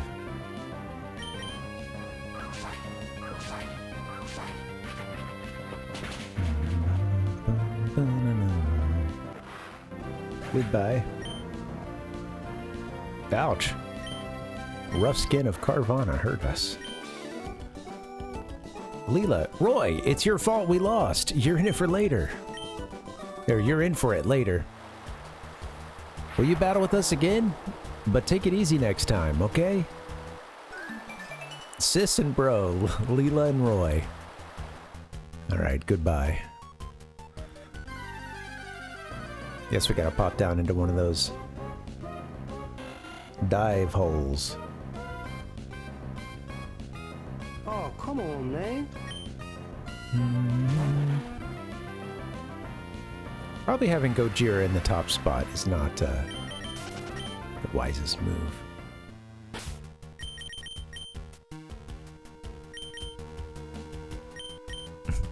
Pine Saw is really catching up to the pack here for levels. Whacked Out could use a little help.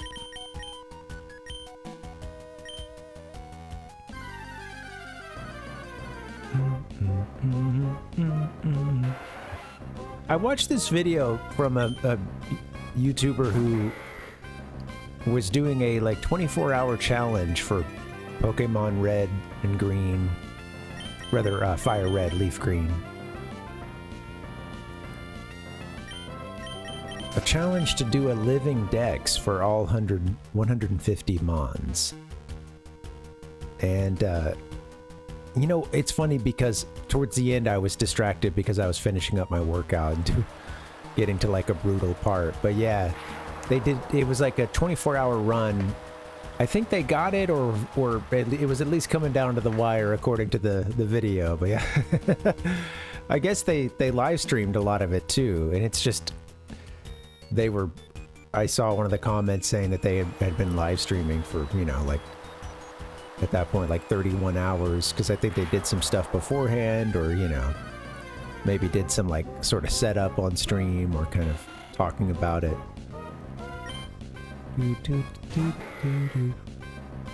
But yeah, they did it across two, I guess, just Fire Red and Leaf Green, you know, one copy of each, and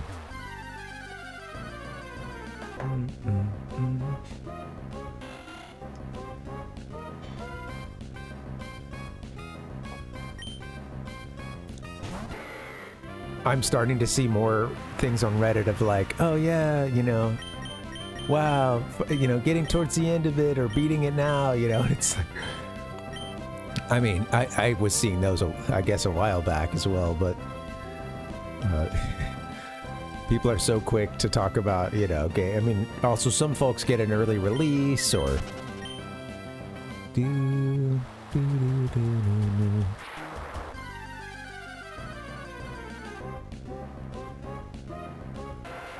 Tentacool. You suck. Don't need all these level 9 tentacles.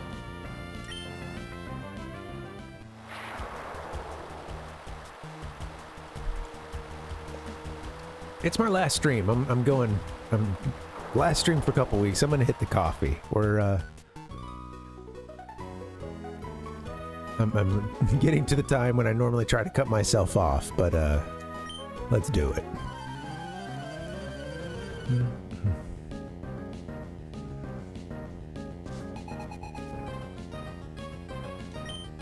Swimmer Roland and Isabella. Let's go. Cafeome. I don't think so, Ichigo. Thanks, man. It's right here. I'm keeping it handy. I better keep it away from the merchandise, though.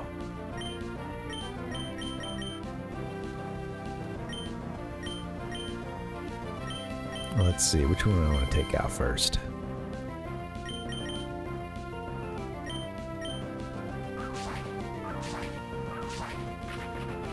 Get him, Pine-Saw. Get in there. You know, I truly haven't, though, Ichigo. All jokes aside, I forgot to get in the coffee, really. I think I took like one sip of it during the first part of the stream, so... There was a... You know, there's a need there. Mamma mia!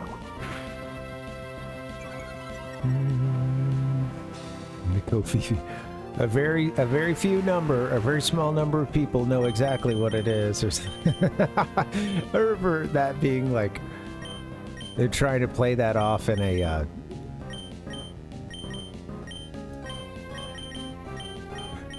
in a press conference that, you know, Kofifi was like, you know, I don't remember the exact response, but it was like there was a small, you know, like there's a number of people in the know and blah blah blah. Like it's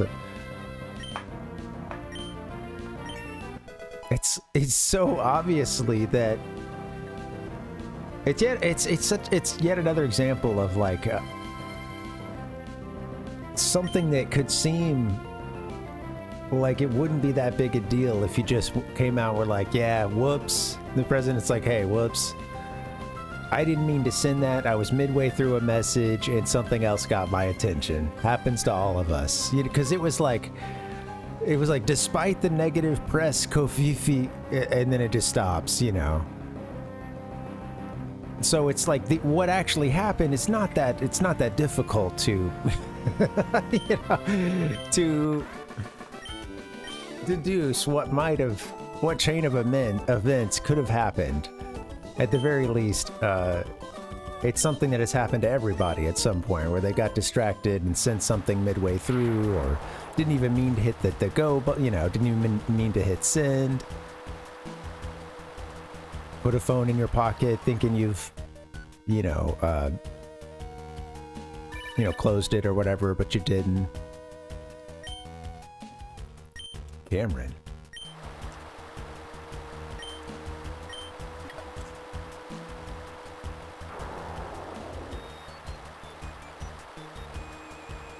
Right. Sure. Do. Yeah.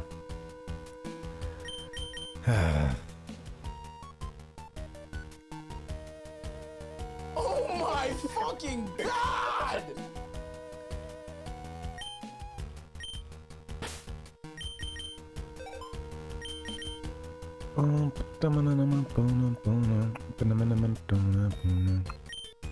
Alright, so again, trying to get from Moss Deep to Sootopolis, you can only get there by way of the, you know, tunnels you have to dive down to reach. So let's heal up one more time. I think I know, at least we know sort of where the boundary is on the surface. I think that, you know, way before we get to that point where we were getting some fights a couple minutes ago, then I think I think there's one of those spots we can dive to and sort of work westward over to Sootopolis.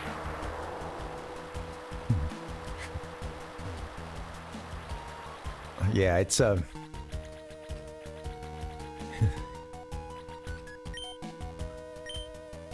it just kind of encapsulates so much of the communication, and that, like, you know, I don't know, just this sneering contempt for ever having to explain any action that was taken, or anything that was said, or any policies put in place, etc., etc., etc.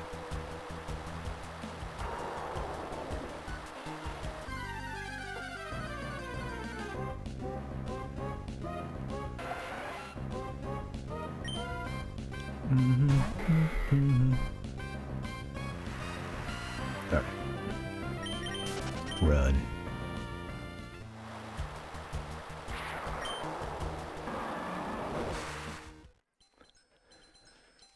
Yep.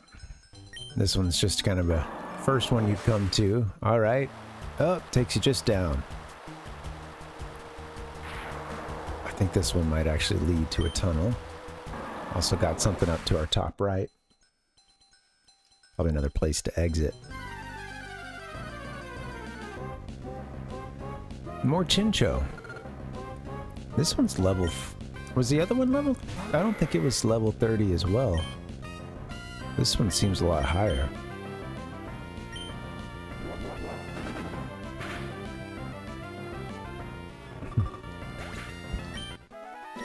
Goodbye, Chincho. See you later.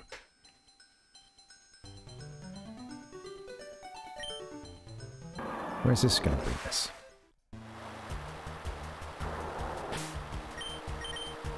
A little further west now, right? Gotta be. Okay, we've still got a little ways. Southwest. I've been meaning to... You know, we got some map. What was that? Like the old sea map or something? Next time we're diving, I'll have to see if we can bust that out. Go to run. I'm trying to go too fast.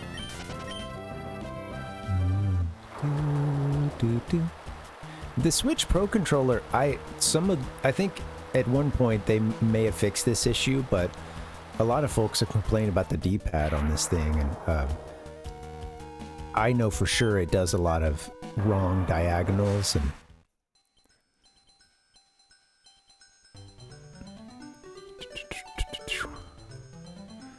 for whatever reason sometimes you'll be holding down on any other D-pad, it would still register whatever you're doing as it being holding the down button, but it will just, you know, the rocker in it is a little, I don't know, people will put like a little piece of paper on, there's this common fix with the green shard this time, huh? Is that gonna be a leaf stone? Common fix for the Pro controllers that had that issue, and it involves putting like a little rolled up piece of paper or tape or something under the part of the assembly. I don't remember. God, don't dive! Dive again. You got some sea vegetation down here. That's that's where your fights are. The tall seagrass.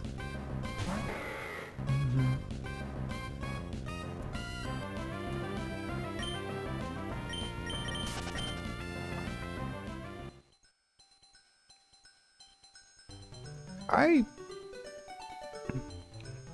do need to do a little more exploration.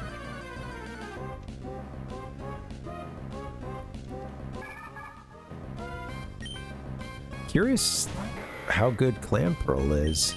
It's interesting that we have those items that boost it. I like the big bubbles that come up as you go over the tall grass. Another level 30 Chincho. Rotes, welcome. Okay. Well, yeah. Enjoy your hockey game, and yeah, I hope you have a good time. I know you can't hear this right now, but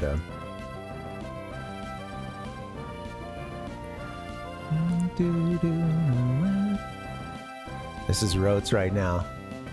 Na, na, na, na, na, na, na.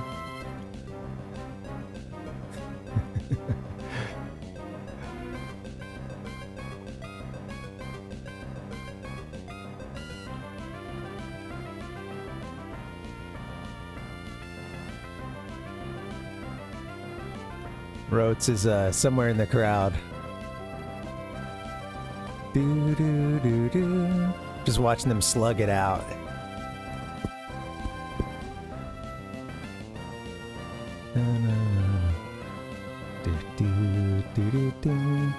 Down 3-0. Ugh, yikes. Well, good luck. Guess you're cheering for the Panthers? Dun, dun. Also, what is CBJ? I know when it's said. I'm gonna be like, oh, okay.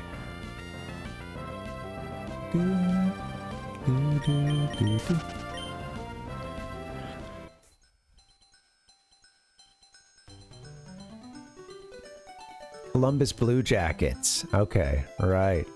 Okay.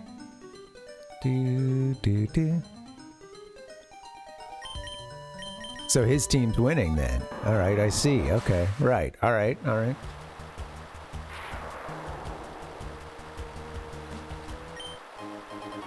Ichigo says down with the Panthers.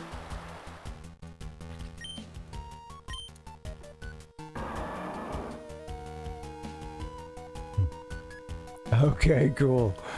Yeah. All right, let me see.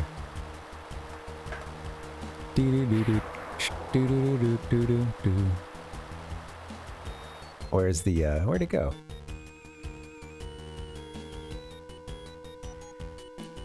I can hear some do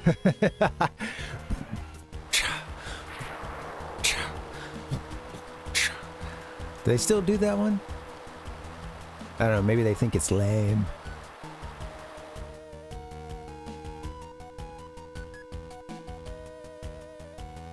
We got like the pre-game stuff here, maybe.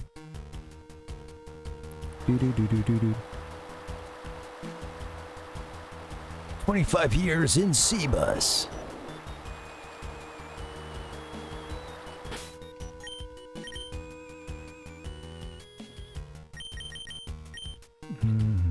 Pretty game. Free game, yeah. Can't dive here.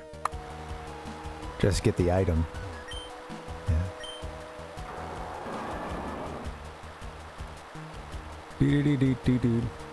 Well, have fun, man.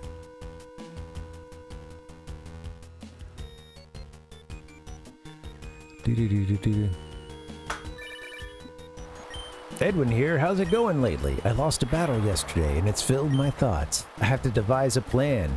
See you.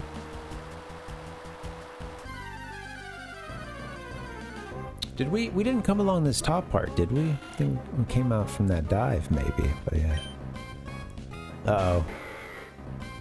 You gotta keep the moderators happy, man, especially your particular situation. Are they they're a I don't know who Marshawn is, but I'm guessing they're are they some hockey stud? So meaty. Some puckhead. Former Boston captain. Oh, okay.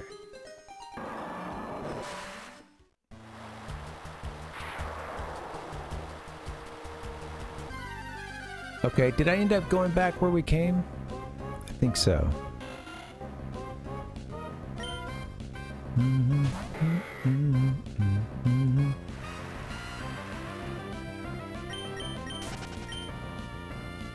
Well, you know, I always appreciate the guts of going to the home game and cheering for another team or something, you know, that's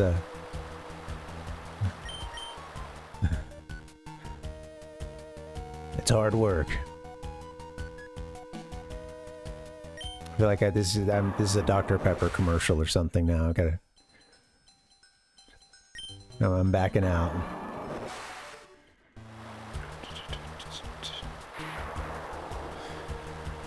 All right. Have I fought you? Yes. I'm not convinced that I did everything down there. I don't know. Let's see. I should have bought some repel.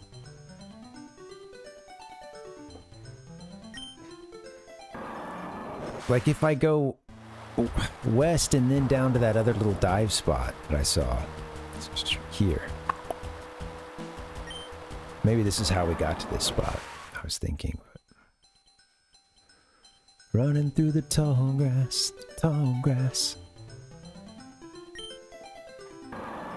What are you talking about, you idiot? Yeah, alright, I guess we did explore everything then.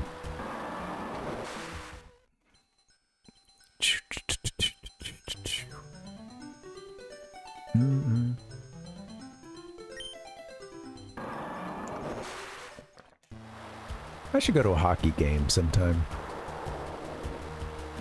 Can you call them games? Is it a match? I don't know. I think I hear game a lot, but...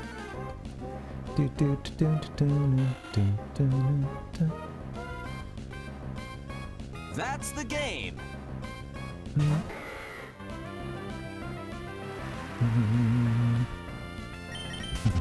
We go to the hockey test.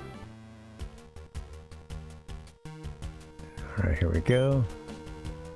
Hearing test used in cricket and stuff. So my dumb Amero sports brain was like, what is this?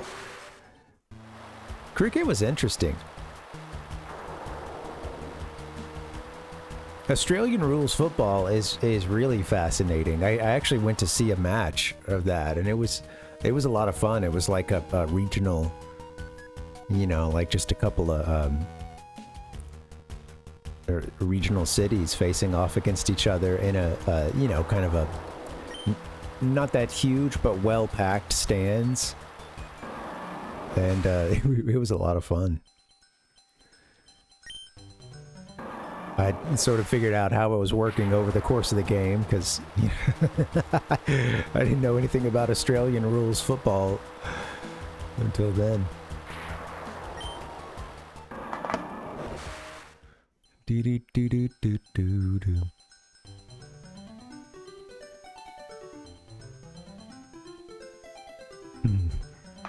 Well, I knew what a crumpet was, but it didn't quite fill in all the blanks, all the questions I still had about cricket.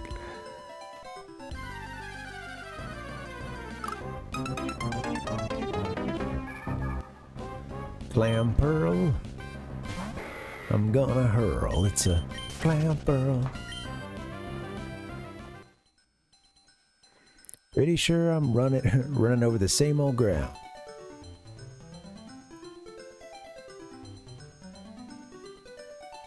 Let's dive, baby.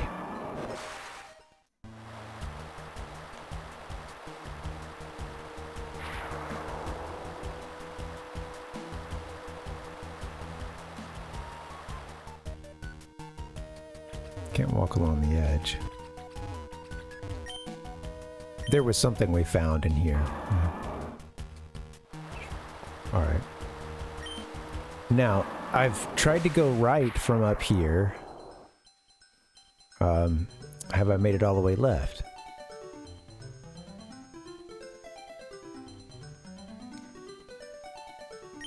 Back up.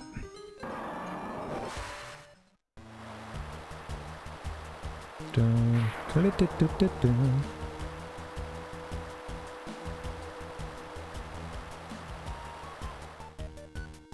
All right, let's take a look at one of these other shots we got from Rotes. Rotes is on the scene at the Columbus Blue Jackets.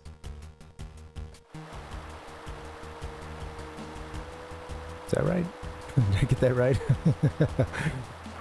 It's still pretty new to me. Yeah. I like CBJ as a initial, as an acronym.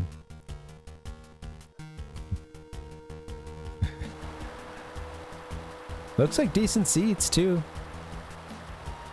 You got a good lateral, you know, you're you know, obviously you're not like down and behind one of the goals or something, so you can still see pretty well.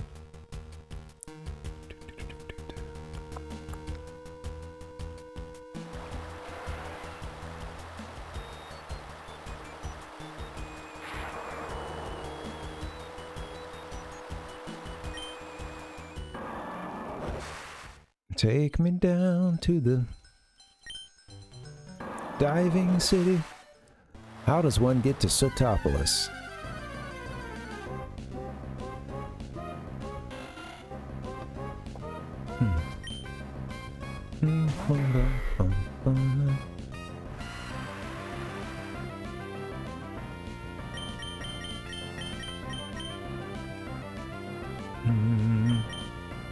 What's that, Rhodes? I don't think you. You do.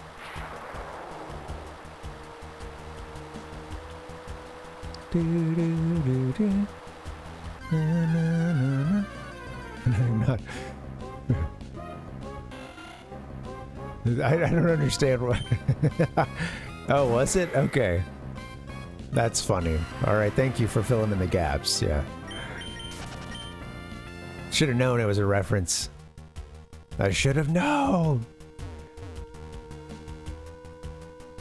All right, Rhodes, I'm gonna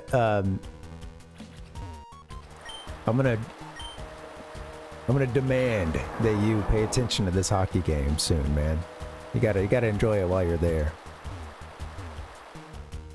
Do do do do do do do.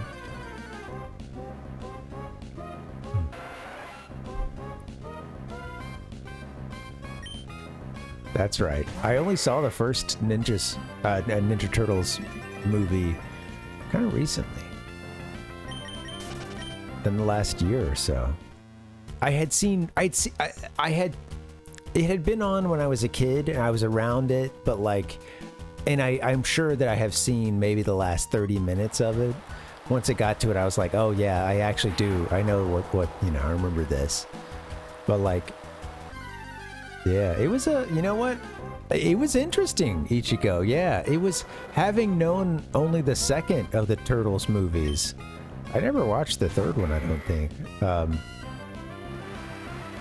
Yeah, it did have a little more of a serious feel to it. It also just,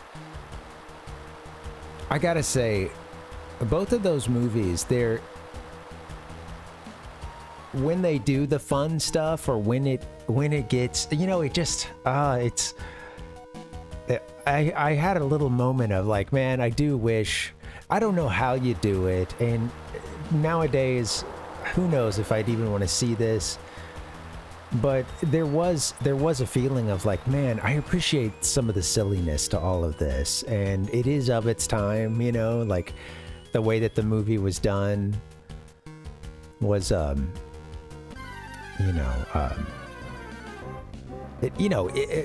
think that first one is like what was it, like maybe 89 or something, maybe later.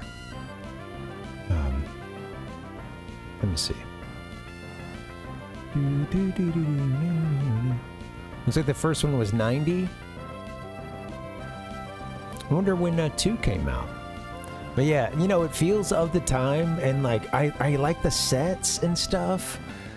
The production of it is fun for you know, a kid's movie.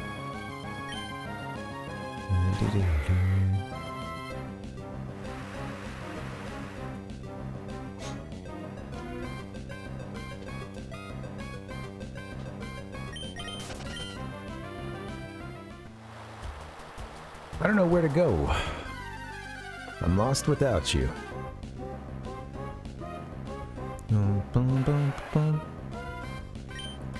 Running over the same old water.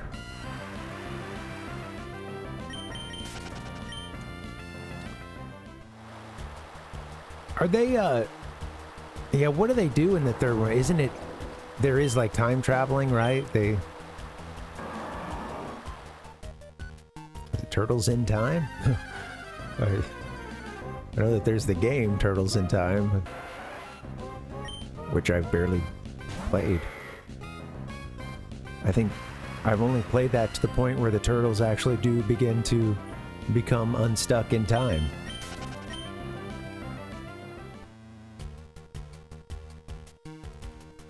All right.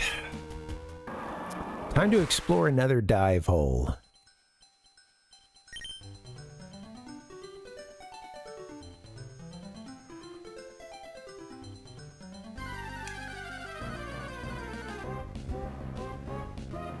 Glam Pearl. Bum, bum, bum, bum, bum, bum. Turtles in time, I'm Manhattan. The little bit of the game that I've played, I remember kind of cracking up at some of those intros.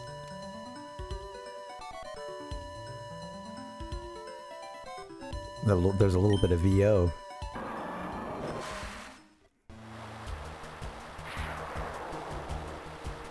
Take me down to the diving hole. Speaking of diving holes, recently, you know, when I'm looking for something to watch, like at the end of the night, I think it's whenever we're on my wife's YouTube. There's been like some nature cams that have come up, videos of, I mean, various things. There's these eagles and these bald eagles and I believe it's Big Bear, maybe. I mean, there's, you know, there's lots of eagle cams and stuff, but there's a particular eagle cam we've been watching for a while, and it's, yeah, I think it's Big Bear. I like, they've been there, this eagle couple has been there for, you know, several nests worth of, you know, worth of little baby eagles over the year, but Jackie and Shadow. In addition to that, we've been seeing some stuff where someone uses this underwater camera and does snorkeling, and there's been he was in a couple spots in Alabama at one point, and I've seen, I don't remember where else, there was somewhere else, you know, in the southeast that I saw one dive that he did, and it's pretty sweet. And it's, you know, these are just like, you know, it seems like typically sort of a pond or kind of a, you know,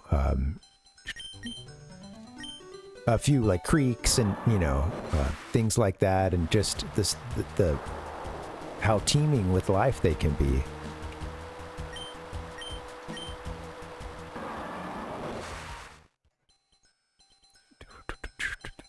Get some pretty sweet camera shots, and then like labeling all the animals as well, you know, labeling all the fish and stuff that you see,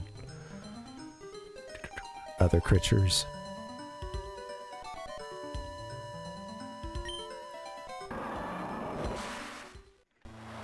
We were just talking about that game, is it Blue Ocean? Is that it, or?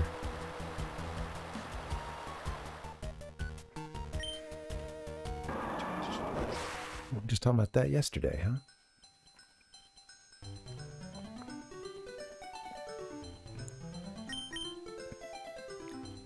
Man.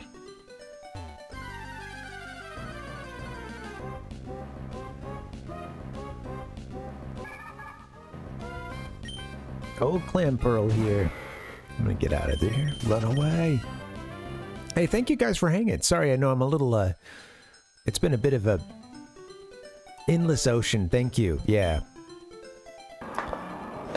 That's, you know, one of the things I thought was fascinating about it was, yeah, you know, just, I appreciate the descriptions of the fish and, you know, getting their scientific and colloquial names and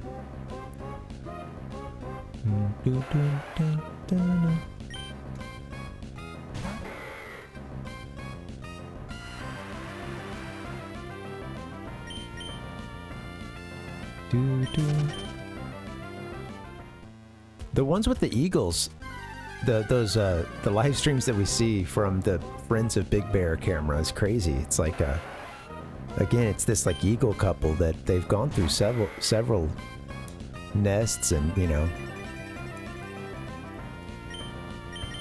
you're raising, you know, little baby eagles all the way up until they fly away. It's pretty sweet, you know. Yeah. And you get some dolphin companions. So what's not to love?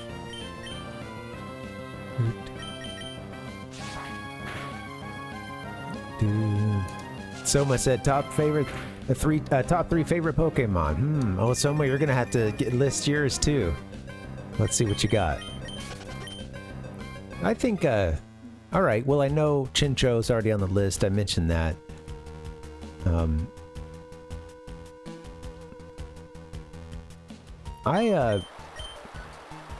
What else?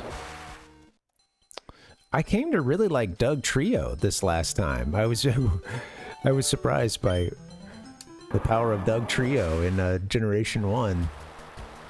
He's a beast. A blue shard.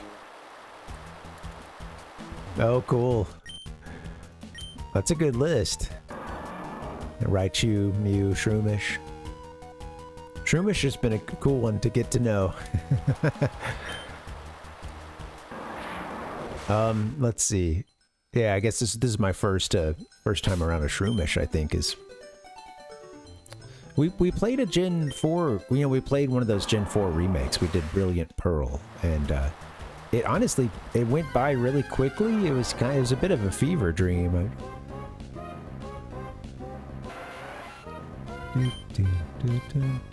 I didn't stick around and do like everything you can do in the game either. I was kind of ready to call it quits once it was done, but yeah. They do, Soma, yeah, they look pissed.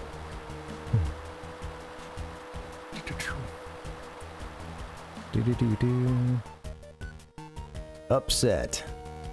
I'm pissed now. Did I do all of this hole here? Yeah, it's not that great, Soma. You know, there were times when I thought it was charming, but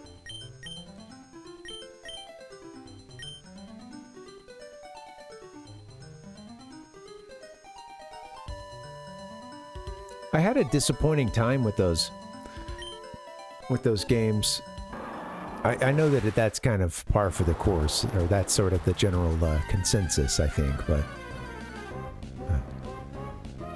what's funny is for a portion of it, I was ready to say, like, this, what is everybody saying? It's so bad. And it's not, as all things, as it often turns out with criticism of, well, anything online, you know, it's somewhere in between for me. Like, it was not a terrible experience. It was still fun for a good portion of it. I just, in terms, comparing it to other Pokemon experiences, I did find it lacking. And I was ready to defend it a little bit because, you know, it was pretty negatively reviewed. And granted, a lot of the negative stuff about it was more... It often, for many folks, boiled down to... Or I'll say what I saw the most was that it didn't include all the features that were added back in Gen 4 when you had the third game, Platinum. I guess you don't get all that stuff in it, and a lot of people were pissed off about that. And 3-3. Wow, we got a tie match. That's crazy. Yeah, sure. Yeah, same here, Soma. But yeah, it just like it was. There were a couple of things like something about the game engine just. It gets caught up sometimes. It's like everything takes. Every action. There's just this little moment where it's like loading it in, and you know.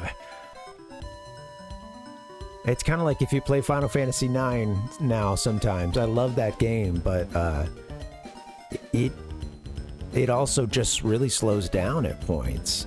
Or like there'll just be this gap, you know, when everyone's waiting, all the inputs have been made, but you know, you've just got this gap, and then suddenly you're in, you know, and there's a lot of that with these games, you know. It's really... And it adds up over time, you know. I think they did, Dustin, yeah.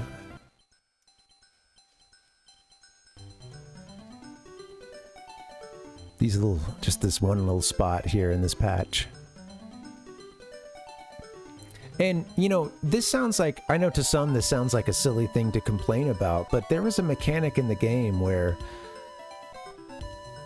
your Pokemon could save you from a fatal hit or KO hit, you know, that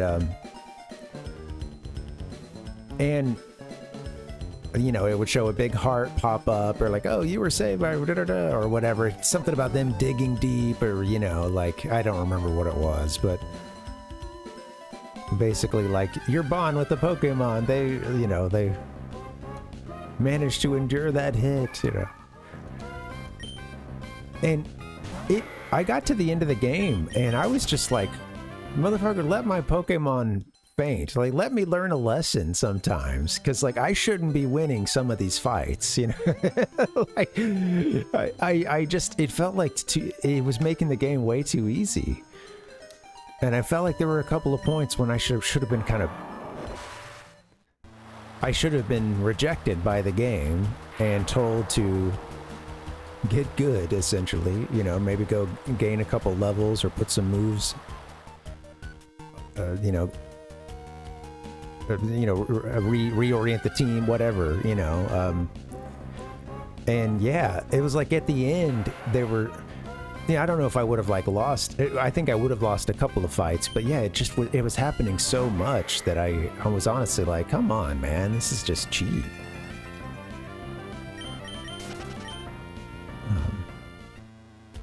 And it's easy, it's really easy in that game for your Pokemon to get over leveled. I fought these guys. I'm curious about this little square down here. Did I ever check that? It's easy to become over leveled. Wow, look at all this grass. Because of the experience share.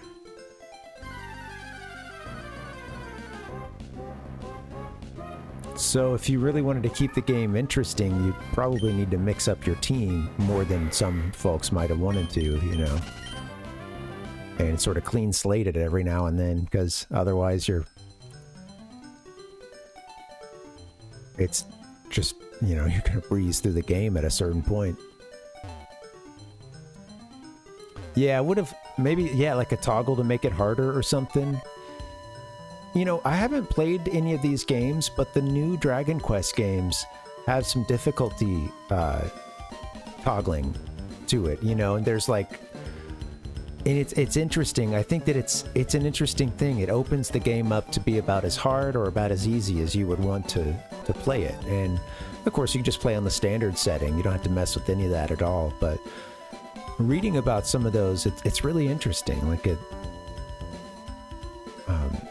And there's one, like in a lot of the new games, they've made this mode called like Draconian, which that's the, like hardest difficulty, but then there's certain aspects of it that you can then go down and well, which parts of Draconian do you want to do? Do you want harder monsters? Check. Harder bosses? Check. No items in battle, or things like that. No recovering MP. There's all these different ones that you can then go down and toggle on and off if you want to. And then at a certain point, you can then, once you're in that game, you can go and change that difficulty level.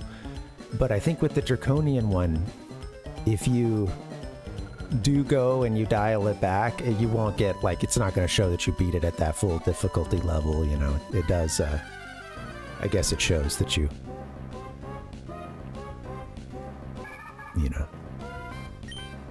didn't quite finish these things on Draconian or whatever, Yeah, I've played a few of them, Soma, including a couple back when I was a kid, but I wasn't really ready to receive the message, I don't think, until a few years back, and we beat Dragon Quest 3 here on stream, but we did the Super Famicom version of it. The first remake of Dragon Quest 3. It's great. It was really sweet. There's a good translation. I don't know, Pal Puck.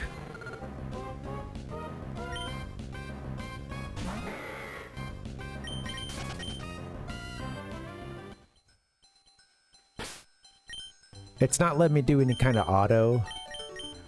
I don't think so, huh? Is it Pine Sol that had it? No, actually, they don't have. It was we brought someone else in. I guess there's not another, exit out of here like I was hoping. Just the, well, you can see it right there above our character. I like the underwater graphic, or I just like this cool blue that they've got. There's been some kind of harsh yellows, you know, some brighter colors, oranges in some of the environments, so.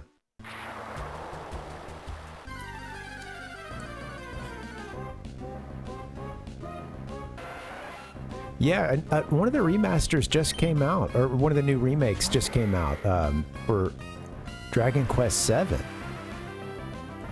And I had that as Dragon Warrior 7 for the PlayStation 1, and I played it some as a kid, not realizing like how long of a game it would be, but I was attracted by the or what really brought me in was the Toriyama art, and then you know.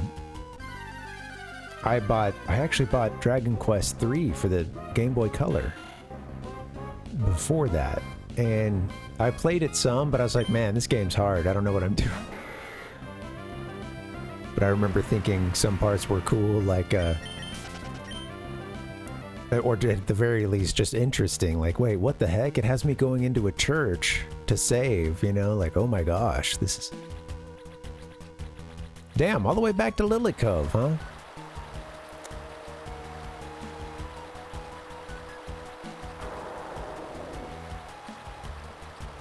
Yeah, I hear good things about them, Dustin. Same here. I haven't played any of them so far. There's out of the recent remakes, there's one, or rather, there's Dragon Quest 3 was the first one. I hear that people who played that one and then went on to play DQ 1 and 2, it seems like a lot of folks really enjoyed. They thought that there were some cool improvements that. I saw a lot of folks write about 2 really getting a great, DQ2 getting a great remake and a lot of additional content, and it being a much more worthwhile game at this point. Story got fleshed out. That one was also notoriously, you know, known for it was notorious for just being extremely hard due to some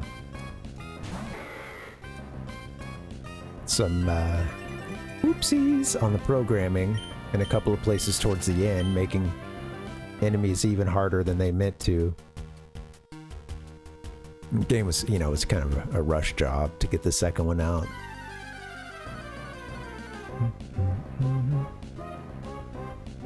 Yeah. Yeah, and you know what's crazy so much? With Dragon Quest VIII, there's also I think there's also a 3DS version for it as well. And with the Dragon Quest XI, there was a 3DS version of that one, which is just kind of crazy to me.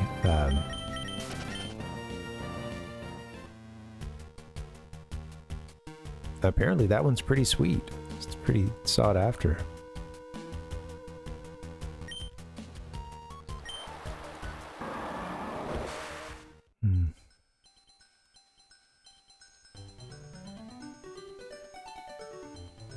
I'll say this. Doing the streams and keeping my level of distraction that I have has not really been good for exploring these underwater canals here. I'll say that.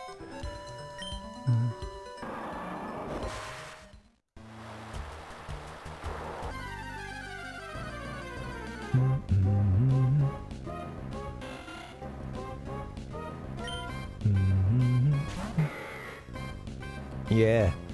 No, thank you so much. Yeah, thank you. Yeah.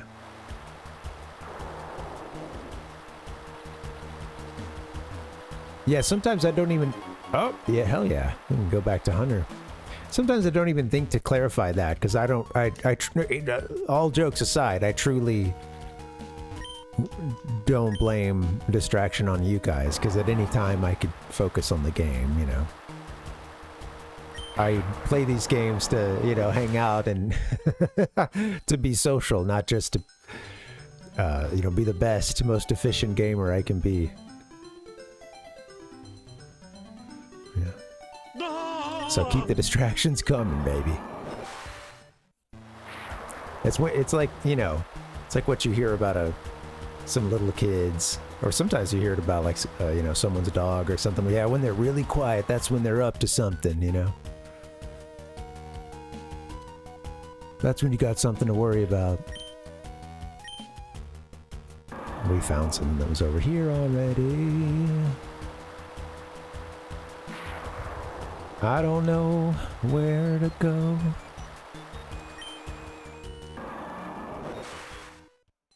Oh!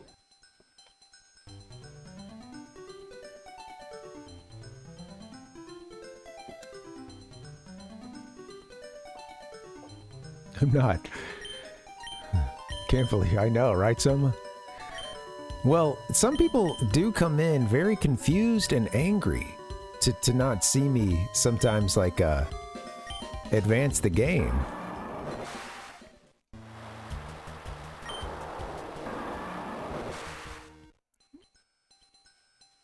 I've occasionally had, it'll be like the first time I see a chat from someone, or the first time that they've been in the chat at all. And yeah, it'll just be like, go up or something. Walk up. Dude. It's like, hey man, that's just not what we do around here. Are you coming at me with that energy? Oh, what are you doing? Yeah, exactly. Yeah. They're, you know, they're sitting on their hands, just trying to not, they're doing everything they can to not want to have to type that first message. Just go up, man. Go. Fuck, I can't wait any longer, you know. This idiot. Yeah, I like walking. I'll walk up to the door and then, like, you know, and then someone says something great in the chat that I want to yes and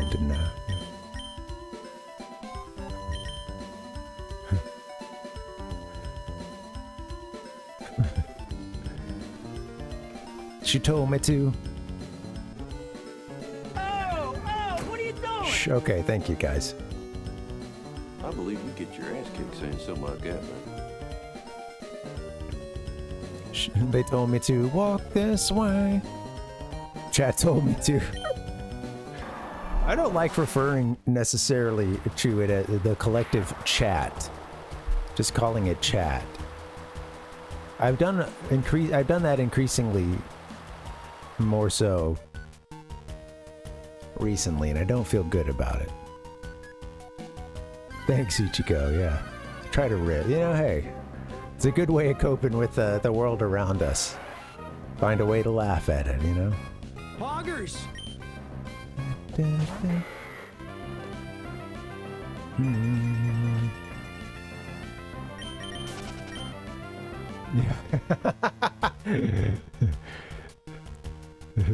You know, there's a power to it that comes with just like a... I think part of it is that at the very least, you get to have something you can address everyone with without just starting straight into it. So it's like, it feels like a little more direct, you know, like friends, Romans, countrymen, for instance. You know, giving it some kind of title at the beginning, I feel like, you know, it's the hand on the shoulder, the people know you're talking to them.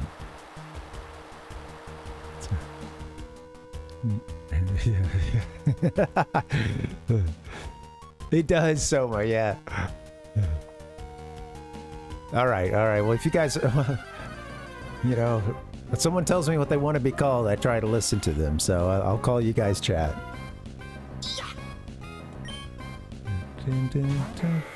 My fellow gamers. My fellow gamers.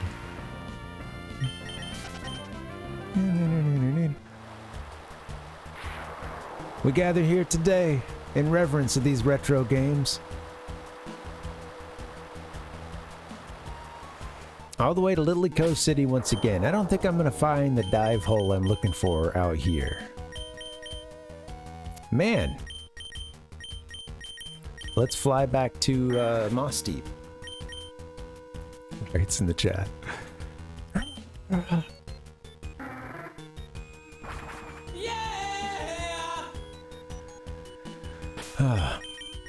It's crazy seeing the lightning reflecting off the ground and everything.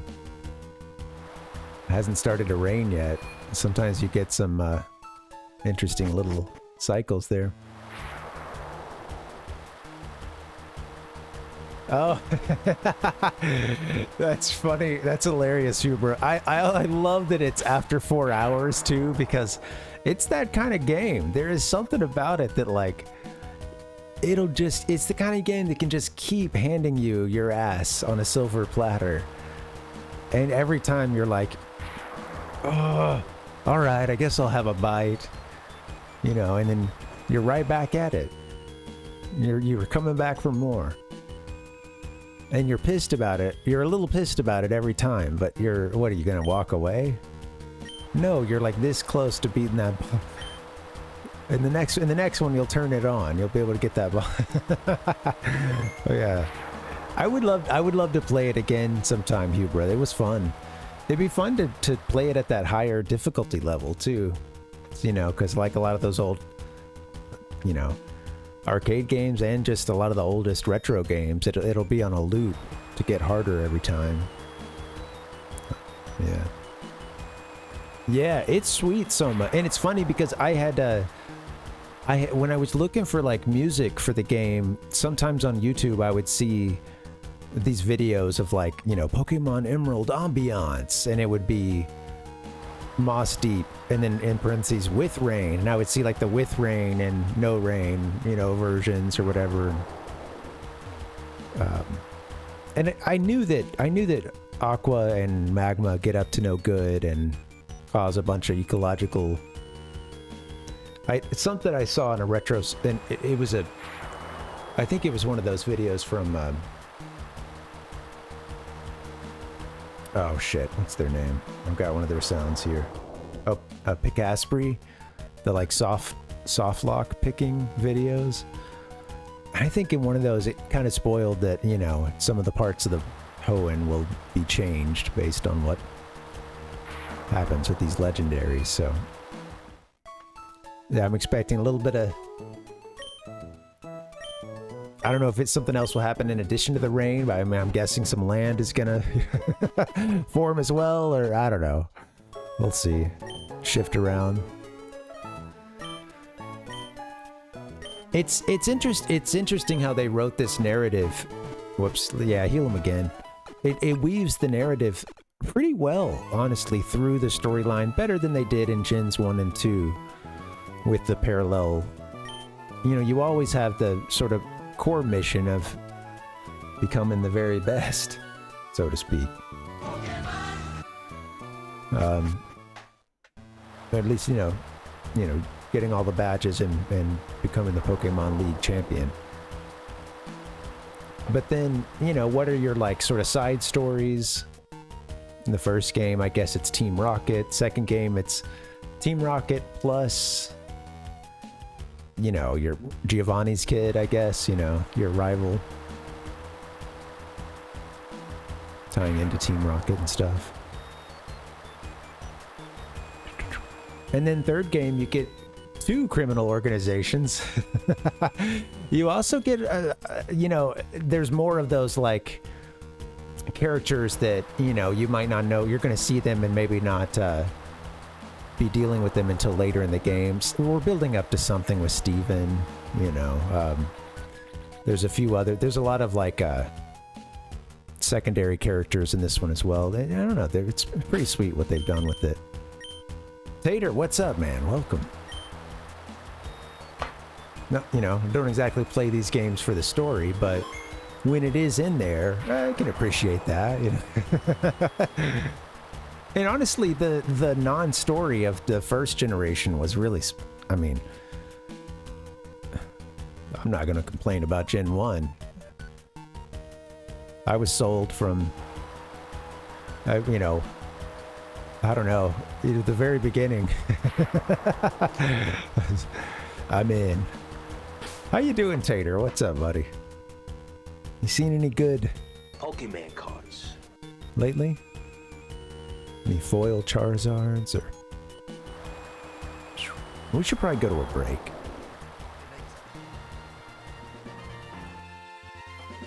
got to run away from Tater. Everybody run. Welcome. How you guys doing? Happy Thursday. Good to see you. We're working on stopping the rain, or at least getting to Sootopolis, but I like to talk, so, yeah, having some trouble finding it. Well, wish us luck. We'll give it another shot here in a couple minutes. Cool, man. Yeah, nice. Hey, in a tough world, an easy day is... it's a blessing. I'm trying to think of a better word than that, but we'll just roll with it. You teach me and I'll teach you. I'm getting sucked into the Pokemon world right now. Oh man. All right. Who can help me? Who can help me edit a, you know, the Parvinator turning into his tiny, you know, Gen 3 avatar, the little Brendan character here. You know how at the beginning of these games you shrink down and that's how the game starts. I need to make one of those someday, at least for my own amusement. How you guys doing? Exactly. We've been at this for a long time. I think this is episode 33. Did I even change the number? Yeah. Oh man. Thank you guys for hanging. We will beat this game one of these days. Also, just a programming note. I should remind you, for those of us just joining, this is the last stream for a couple weeks, probably. Up to a couple weeks. We're going to be moving next week, and I got all the work squared away so that I can now do the moving work and toss a bunch of stuff in boxes and pull my hair out. But, yeah. Yeah. All right, well, let's chill, guys. Take a nice long break. Like Tater said, we're 69% through this game. I think a little bit more, but that's a good number. I'll see you guys back here in a bit. BRB. Thanks for hanging.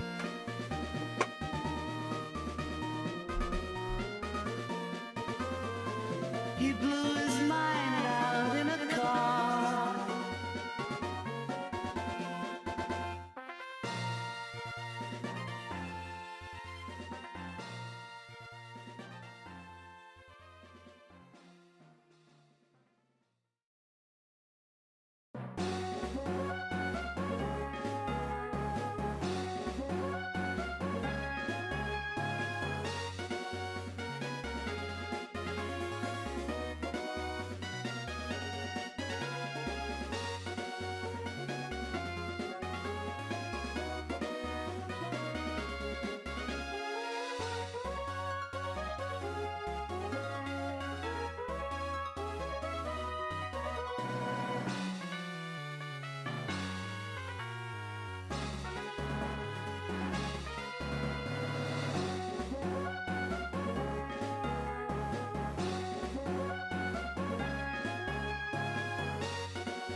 Mario and Wario. Hello, retro gamers. How you doing? Welcome. Happy Thursday. We are gathered here today to enjoy. It's one of well, it's up there on some list of greatest games of all time. I couldn't tell you where, but sure. All right, it's got to be up there. All right, here we go. It's a big list. Let's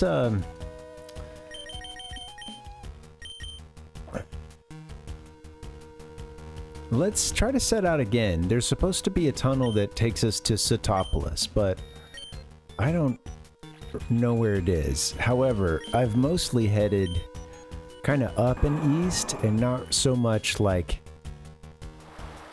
just south from. Have we ever used dive here? I didn't want to use a past tense of dive because it is just, the move is just dive. So, you know, I can say, have we dived? But to conjugate it with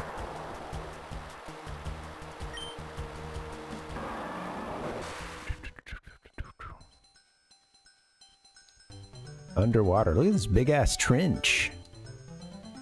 Going deep here, man. Seems like a place where you'd find a chincho. Or a lantern. Gen 2 was really fun to play, and I did it without a guide, and there were just a lot of surprises and delights along the way.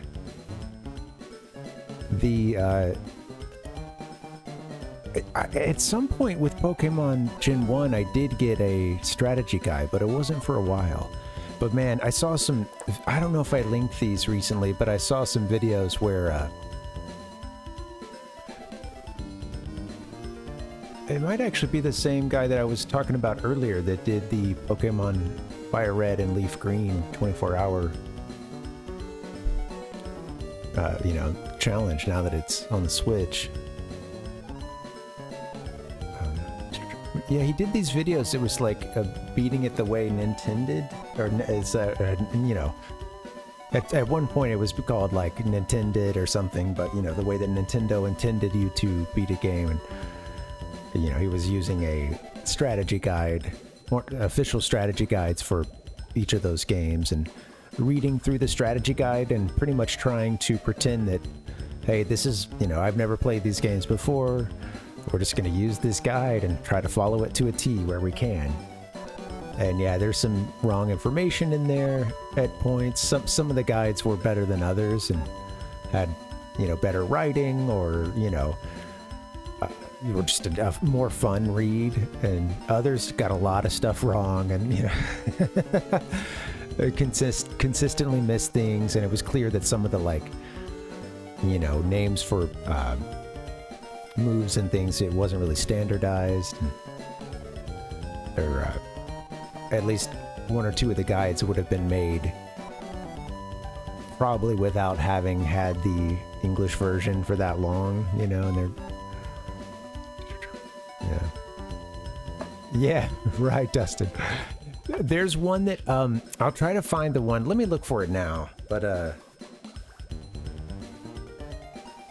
let's see. There was one that was about, they had the guide for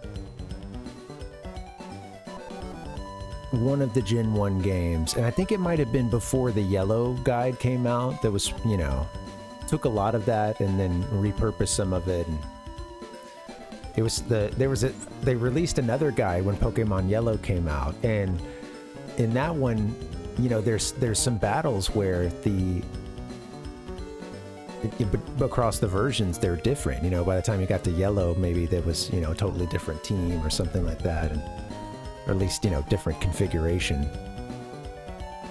And they often didn't have the like red and blue you know, team listed. Some portions of the strategy guide did, others didn't, but yeah, you had a lot fewer Well, you know, yeah, Dustin, it's like a writer could just work on one, and how much oversight is there? You know, they've got someone probably from, you know, it's probably getting read by somebody to make sure that this can have Nintendo, you know, have their branding on it and everything. But yeah, to what extent is everything getting fact checked? You know, it's often it's just the one writer, you know, doing their best, and some quite frequently with some of those strategy guides they're having to work off of. They probably started their work on like a Japanese copy and then got an English one, and you know, didn't get to spend too much time on it, or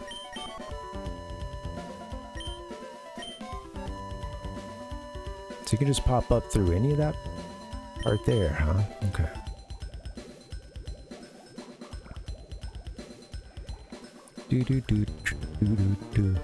I want to find that. Let me finish that thought here, and maybe it's this one. You know what? It's not the same. It's not the same YouTube account that posted those two videos that I was thinking of, but this one is from Livid.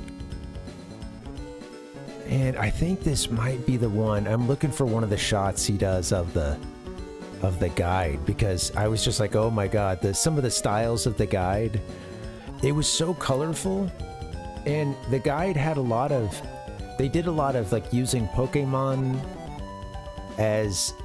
in Pokemon collages as sort of this transparent, you know, layer that was, or you know, that was put as sort of the background, and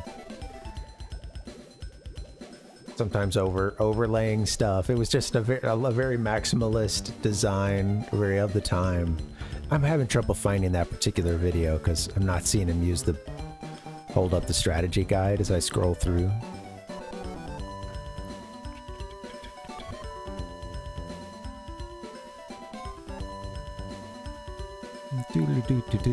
One second. I'm gonna try one more thing.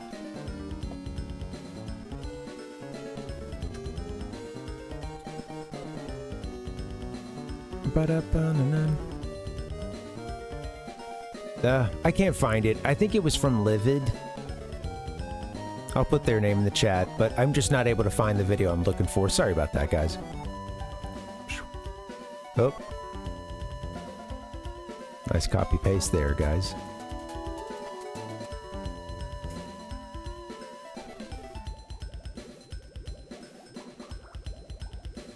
Boom. Nintendo approved.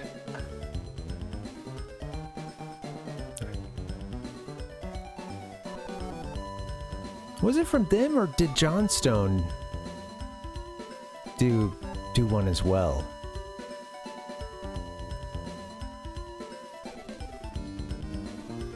Maybe it was then.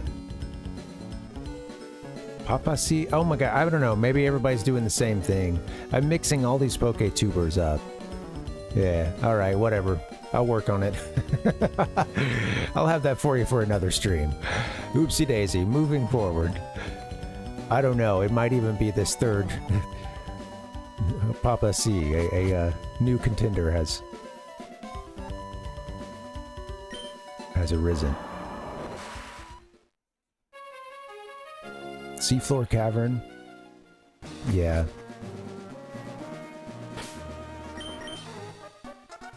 Oh, this is familiar, right? Yeah. The C4 Cavern. How you doing, Captain Nemo? That's an explosive comment to come in on, man. Come on.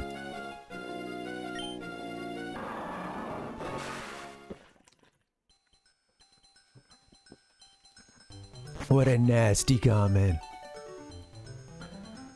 I'm so happy. What's up, Nemo? How you doing, buddy? I'm glad you came, man. I'm gonna be out for a couple weeks, so it's good to... I've been wanting to pop in and say hi to everybody. Good luck catching that thing next time, buddy. little guy. All right, we've made it into this area one time before. We don't want to go in that dungeon. Oh, Dave, I missed your message there. Thanks, dude. Yeah, it's I know the last time that I moved, at a certain point when I was looking around, I was like, I don't, what is this stuff going to go in a box? I don't know. I definitely had those moments of like, I don't need these things. Get, you know. Am I really all the things around me? Damn it. Anyway, all right. And on that note, thanks. Thanks for hanging, Dave. I hope you have a good rest of your week, man. A good weekend. I'll see you around once we get set up at the new place.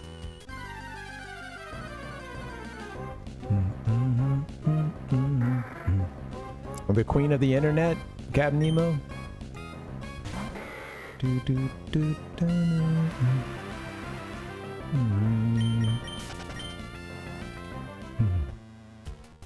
Thank you, Captain Nemo. Thanks.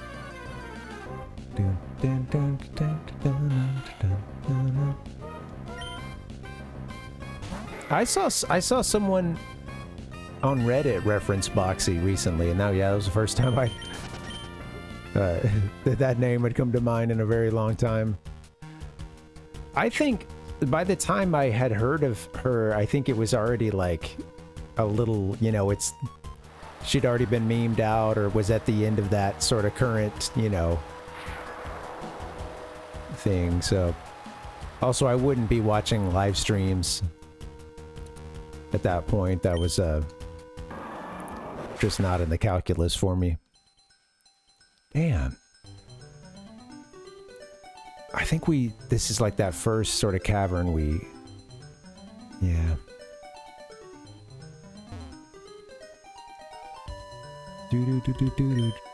Not sure, Captain Nemo. Best wishes. Yeah, that's right. Yeah, okay. Well, I never saw it. I just saw people call her the queen of the internet. Best wishes to Boxy. We got the vision. Now let's have some fun. Mangroves.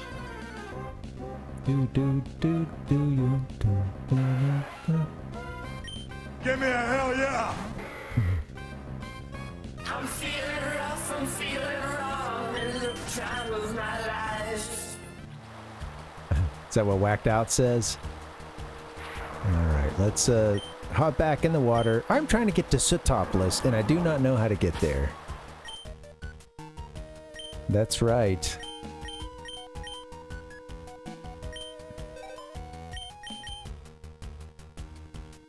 It's supposed to be an underground cavern that will get me there.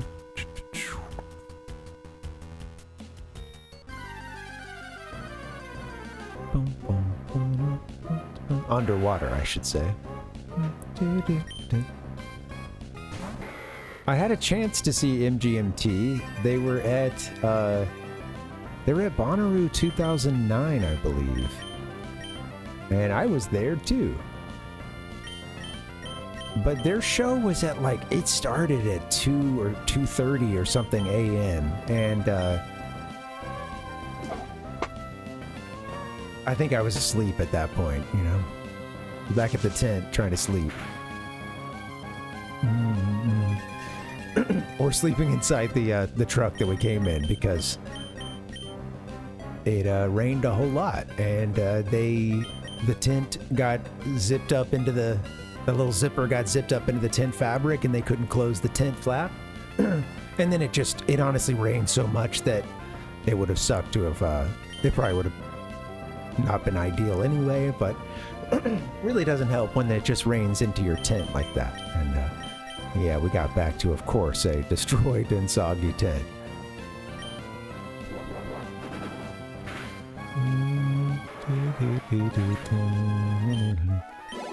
Yeah, it was crazy. I think some folks in our group did end up going to see them. I wanted to see them, but at that point I had also heard that they weren't that great live, and I think that that's sort of gone in waves, like with different iterations of band, you know, like live band structures, and so yeah, I did want to see them, but at that time, it's funny because I think I had heard some stuff from that tour or something, and some folks were... No, it was just... I think on that particular tour, it was a little bit of like, oh, it didn't necessarily live up to the expectations, because they were super huge, you know? They were like a really big sort of indie crossover. They got pretty widespread pop appeal. And yeah, there were definitely some folks who were there like just to see them, or at least, you know, they've seen other stuff, I'm sure, but like that was the draw.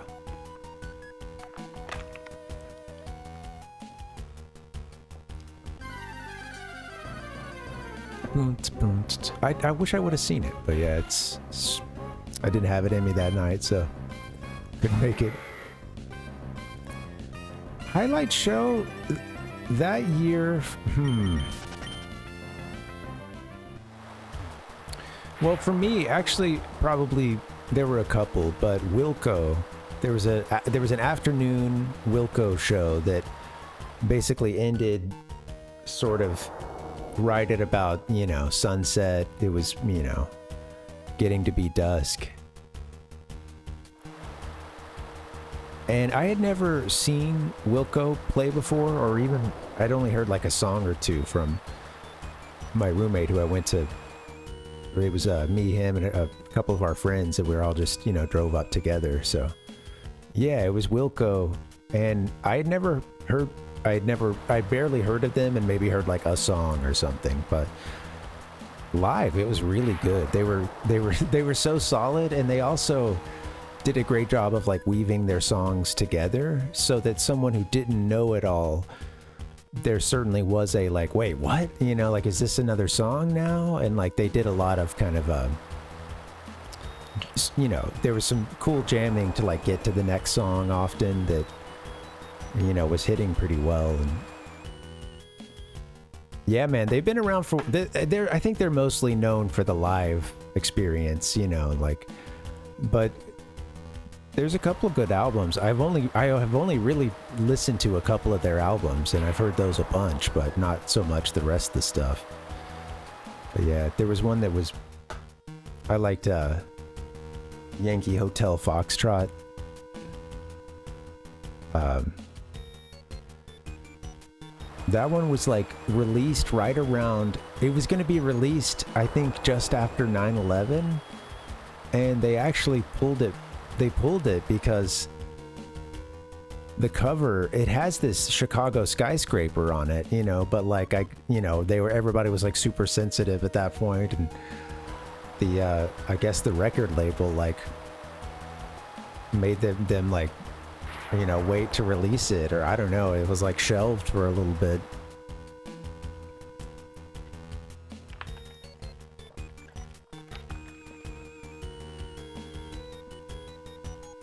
Yeah, it's like these, I forget what they're called, but yeah, it's, I think it's these, yeah, twin skyscrapers in Chicago.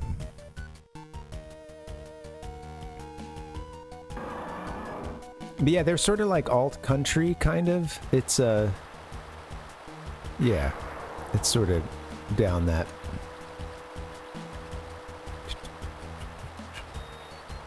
But yeah, they're all really good musicians, and they do some pretty sweet jams to like connect the songs, and they do have a following too. That was kind of interesting, seeing that mix in the crowd amongst people, you know, maybe seeing them for the first time like me, and then the you know, the diehards. Oh, nice.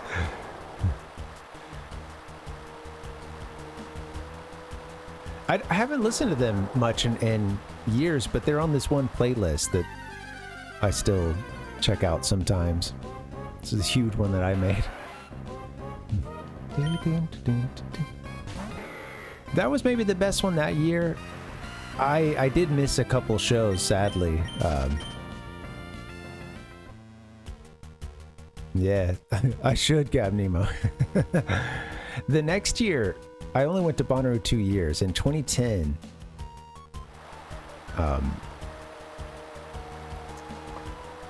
yeah, I remember there were a couple of acts that year that I really enjoyed. I saw LCD Sound System, and I knew nothing from them or really about them. I saw them play after the Flaming Lips. And the Flaming Lips played all of... At the time, they had just done this full album cover of Dark Side of the Moon. And they were playing that live, which sounds really awesome, but was kind of disappointing. And I've seen the Flaming Lips a few times, and like... it can be a cool experience. Yeah, so part of it is that I essentially saw them do like the same act. I saw them maybe 3 times over the course of, you know, like 5 years or something, and it was basically a lot of the same stuff, like all the same gags. Him like spending a lot of the he spends a lot of the concerts like trying to egg the crowd on, like come on guys, come on. Now listen, if we're going to love each other, and he's just like super, he's like out there trying to improvise stuff sometimes, and it's not working, and trying to be, you know, do this sort of like hippie thing sometimes, and like come on guys, come on, you know, and trying to, and asking the crowd to cheer, and it's a little exhausting at a certain point. It's like you guys don't have to do that. Like we all think you're this really sweet band with like a little bit of mystique. I'm not saying don't talk to us, but like there's a totally different way to engage, you know, like, and he'll do these really slow stories that he's telling like 2 or 3 words at a time, you know, and just like with these long gaps and stuff,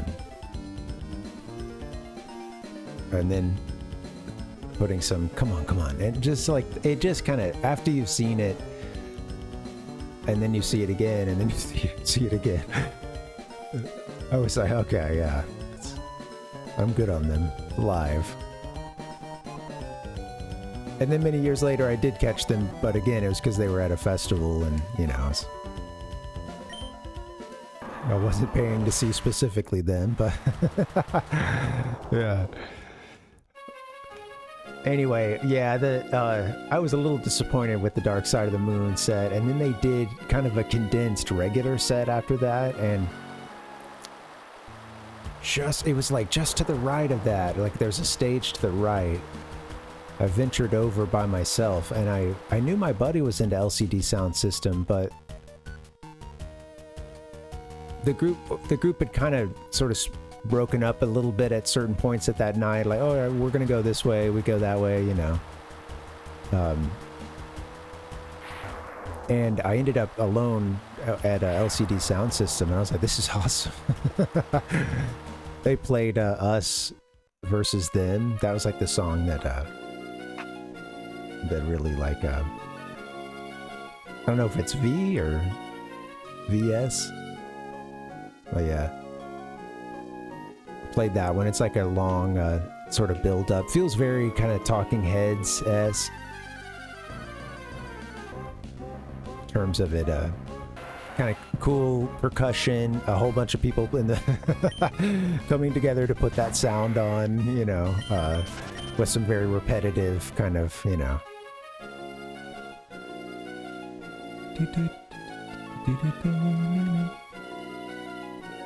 All right.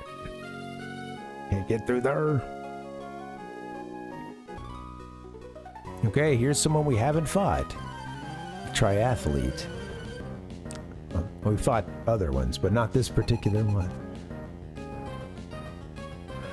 What the fuck are you talking about? Triathlete Chase and out Wingle. Us and them. over and over again. Oh, I'm running away.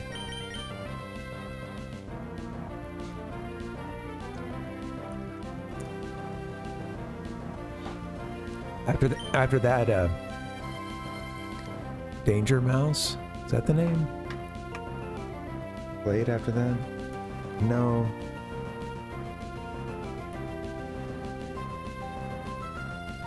No, it's not Danger Mouse. What's the other? It's another mouse. It's the big like electronic act when he has a big dead mouse. That's it. Thank you. Yes, thank you. Yeah, MAUS, dead mouse. This is it. Yeah. Silly me. Not to be confused with Danger Mouse.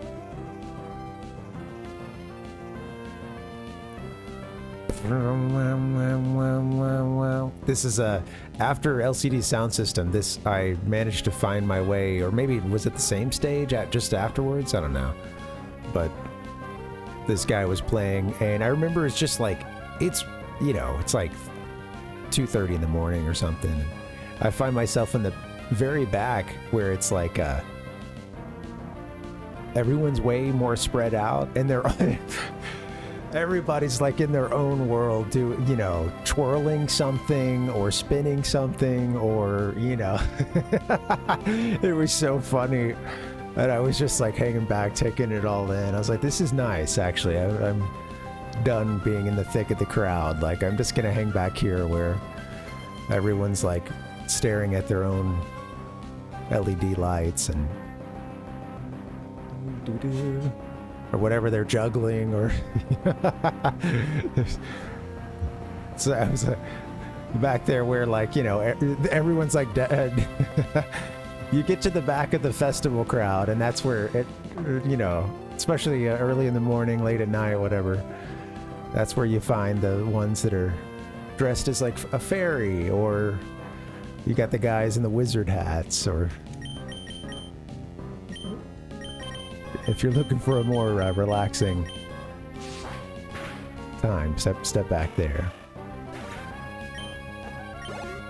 What a world. Yeah, I wish I could. Bonnaroo, since it's funny because even when I was going at that time, this is just how it goes, but some of the folks that I camped with had been the previous year before the 2 years that I went, and you would just hear about that, like, because Radiohead had played that year, and even prior to that, it was more like jam band focused. So more people were pissed about that, how it was, it's just going pop, Radiohead was like hugely popular for the festival, but also like a big signal that like, hey, we're not just gonna do, whatever, like, whatever's left over, the Grateful Dead, whatever iteration of that, and String Cheese Incident, and all right, we got a bunch of new folks to fight. Surfing isn't as easy as it seems, isn't that right?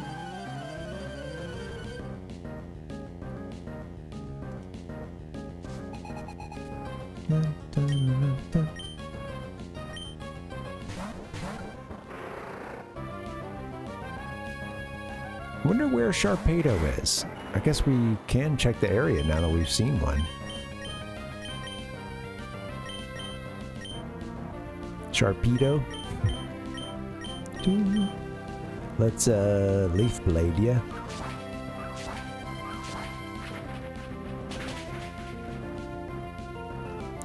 You are powerful. I'm glad I think that we're making progress towards getting to Sootopolis. We still gotta find... I think we still need to find a place to dive to get us even closer, but...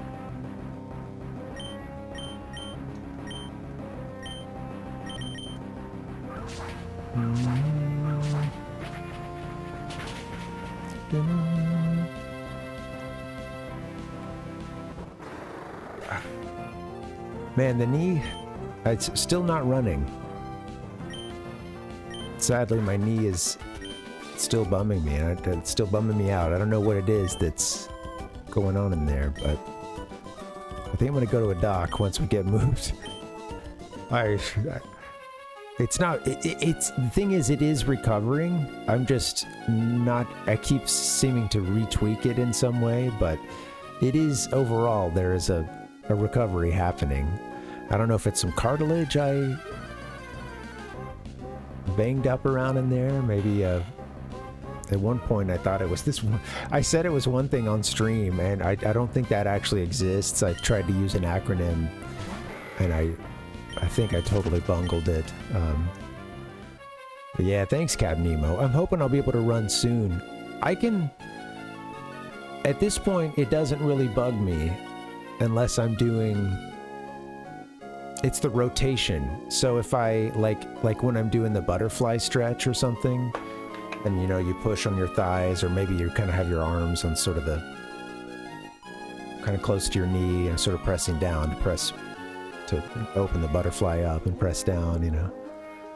Open the butterfly, so to speak. Yeah, that hurts, like, rotation of it. But, you know, just... And then, the thing is, it's like as soon as I start to run, whether it's dirt or, you know, sidewalk, the pressure hurts, you know? It's like it just feels bad on the inside. And doing a little bit of that, it'll kind of get inflamed for, you know. So it's like as soon as I start running, it's the impact right away. And I can't really run for longer than about like 30 seconds or so. And it's like, I'm kind of, you know, there's a the knee is not doing everything it should be doing, so the gait is affected. I know, man. I'm bummed about it. I want to feel better soon. I'm trying to get the long walks in, and I think that is helping, getting some mobility and building some strength back in it, you know. I'm not sure. I tried to look at a couple of, like, you know, diagrams of parts of your knee, but it's, you know, it's it's also complicated. I don't know it very well to start with, but then, you know, it's...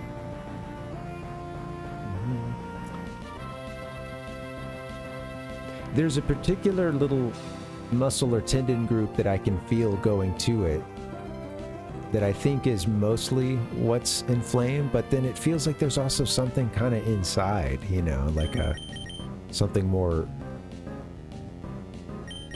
you know, kind of within the sort of center of the kneecap, or not kneecap, but, you know, hard to explain. I don't know the terminology. No one else creates this kind of experience.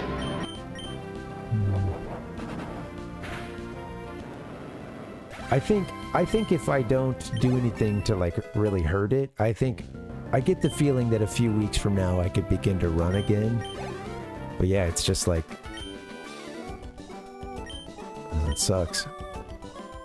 Anyway, all that being said, I'm gonna try to go for a nice fast walk tomorrow. Get the speed walking in. Sling those arms around. Work the hips.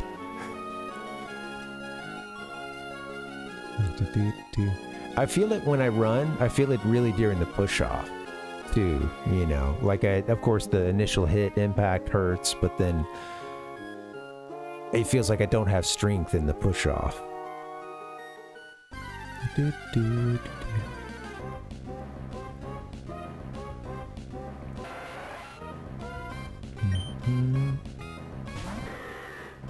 I want to get one Palpucks. I don't have one now, and I do think keeping it together would help in some of what's happening to it. Yeah, I should get something. My dad was like, yeah, remember He sent me a text. Remember ice? No, not that one. I'm talking. And it was, yeah. I think it was like the first one was ice. C was compression and E was elevation. I was like, yeah, I've done like a little bit of ice. One, maybe 2 nights.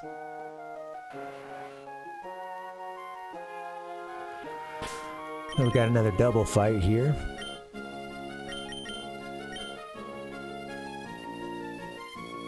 Pinesaw really getting their time in lately. Heard it here first, Captain Nemo.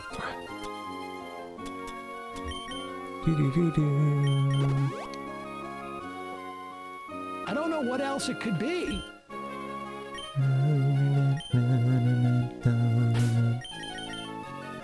Feels like we've been going west for a while, but we're still running into new peeps. Yeah, no worries, Captain Nemo. Thanks for the yank. All right, let's hit the nav.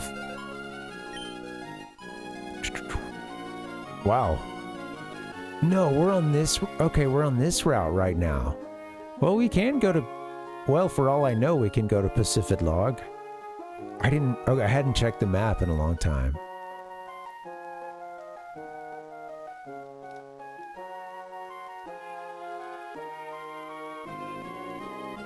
Hold on just a darn minute. It was Shoal Cave where the ice... Okay, I just combined a couple areas in my head. Shoal Cave is where we found Articuno. I think we need to be in this seafloor cavern that we found earlier, and I think that will wind its way to Sootopolis. I don't know that we'd actually been in there. This is where we were right when Captain Nemo came in. Just went right past them. Oop. The people of Pacifidlog are a peaceful bunch. They never get angry. That goes for me, too. If you can beat me, I'll give you some great information.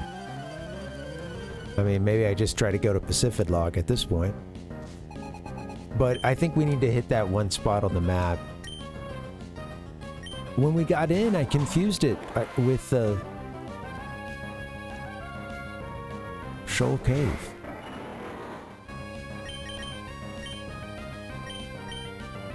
Similar decor.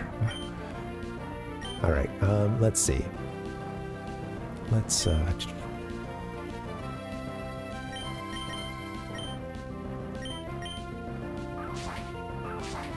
really, I could probably just be attacking with whacked out.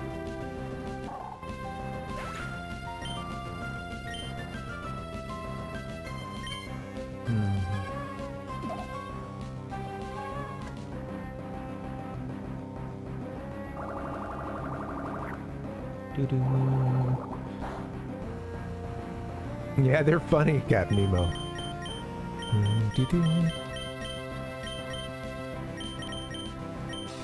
I do remember being a kid, and some of the sprites in the first game, I remember being like, "Oh wow!"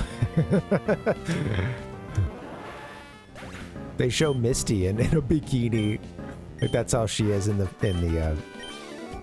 I think red, green, I think yellow as well, but which was exciting to me as a 6th grader, you know. Oh wait, I'm not angry, honestly. But boy, you're strong. There's an odd place nearby. There's a huge tower there. Why don't you go take a look? A huge tower nearby, you say? Let's go back and fight these folks. I skipped them. I feel bad about it. In the deep blue sea, my shattered blue heart finds comfort among waves. Floating on the open sea like this, it's peaceful. Oh, Brock is also shirtless. There's a little something for everybody in that first-gen Pokemon game. All of us, you know, entering into a strange adolescence.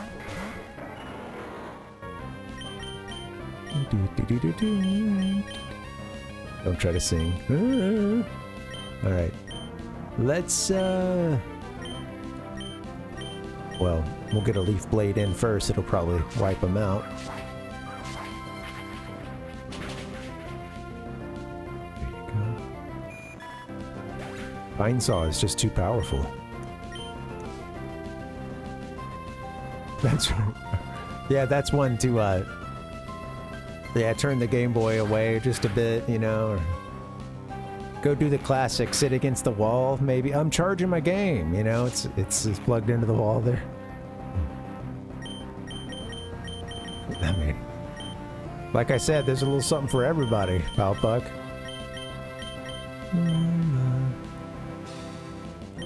You know, some of us are attracted to power.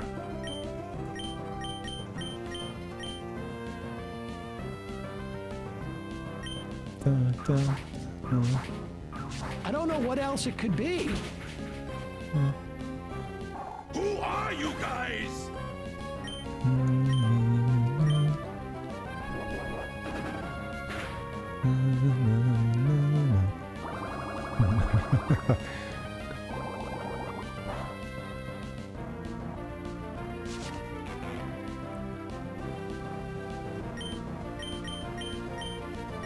Let's see, let's hit him with the leaf blade.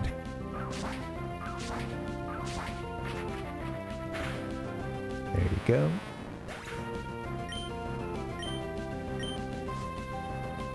Got a bunch of Mon. Hi, Whalmer. That's right. Stay away from Lieutenant Sarge, though. Or Surge, sorry, excuse me. Lieutenant Surge. I like Lieutenant Sarge. World of his last name Sarge. The world of Pokemon spans depths beyond belief. Depths. I needed to be a little less peaceful. This position to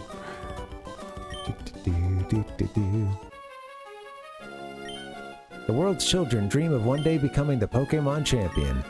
Swimming and battling like this, I'm one happy guy.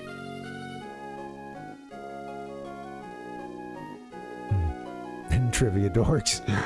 Yeah. Oh, Parv, hi there. This is Brooke. How are your Pokemon holding up? Mine just won a battle. My Numel was spectacular, I must say. I wish I could have shown you. See you again. So glad I get these calls. Yeah, the classic, suddenly the game has turned into a quiz. Classic gaming motif.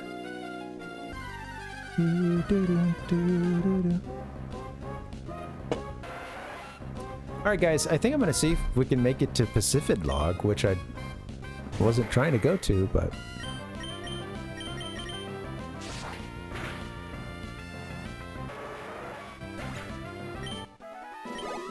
There you go, whacked out. Whacked out's gonna get faster, which I guess will help those crits. Is that... I don't know if to... I don't think it's as... I don't think speed is as, you know, critical to it as... to the crit rate in this gen, maybe as it is in... first one, but... yeah. I don't know.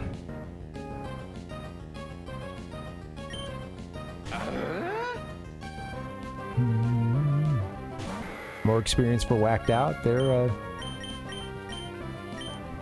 now only, you know, gosh, they're catching up to everybody else. It's just taking a while. Slash them.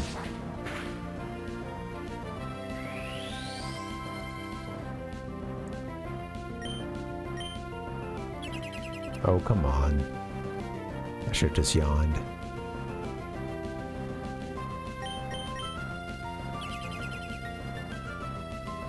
Got me rolling my eyes over here, Pelipper. Oh, Jesus, what's that smell, man?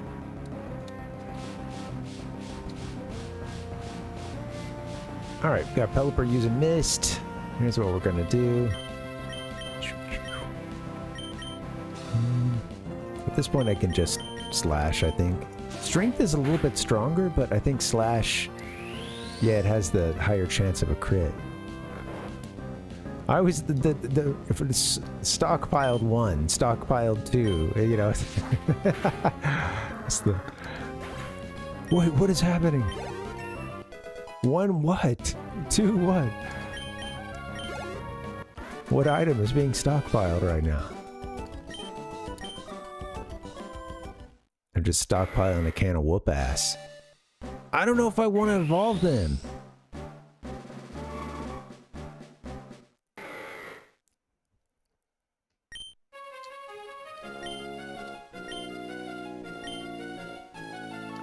Maybe I should have let them evolve. I don't know if there's a move they would have learned right away or something, but...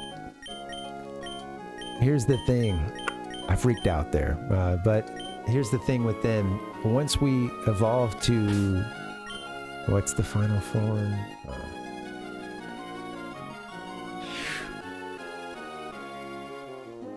Sorry, it escapes me right now. It goes back to where it will loaf around every other turn. So you don't get to do anything on those turns. Now the trade-off is that I'm guessing it gets a pretty big stat boost, which if I'd known that level up was about to happen, or that evolution was about to happen, I could have, saved right before or something.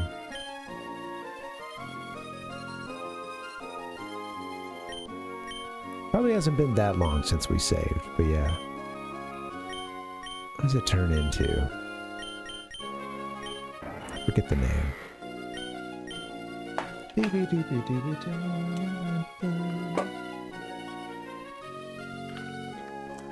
Slacking. That's the one.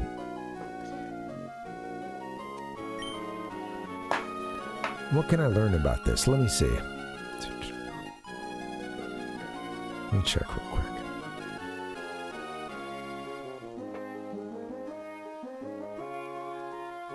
Slay King. Here we go. Let's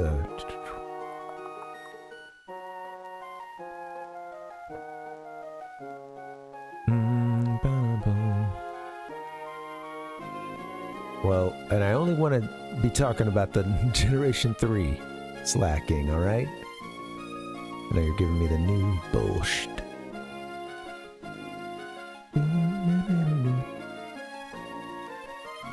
So once it turns into slacking... What are we at now? Just made 36. It looks like it learns swagger at 36. Counter at 37, huh? Flail. Okay, well then what about and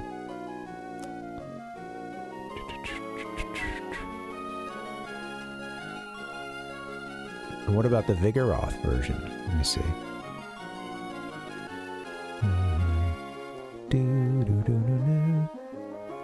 Oh, probably the same in Emerald, right? Okay.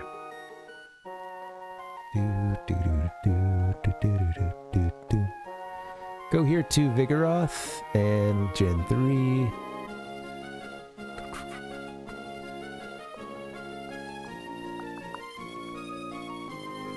Looks like we're going to learn counter at 37 as well. Yeah, focus punch. Okay. It's interesting. So, I wonder... Swagger doesn't come, though.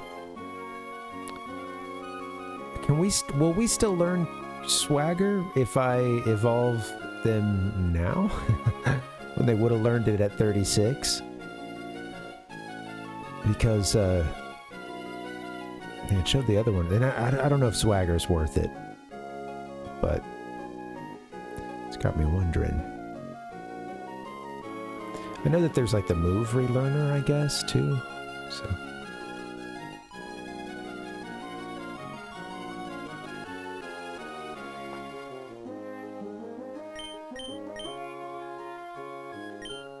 I don't know if you missed out on a move there. Mr. Whacked or Miss Whacked Out, but I don't know. I'm gonna get to the bottom of it.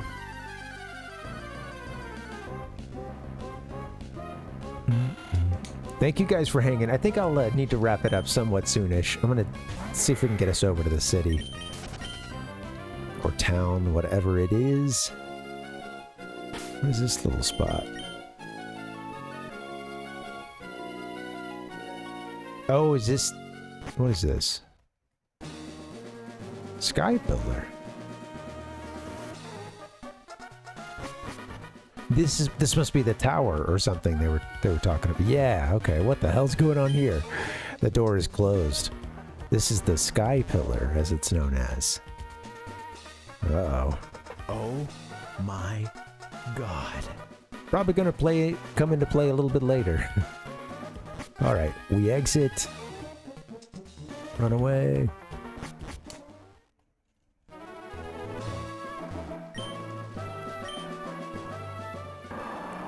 It's fun music.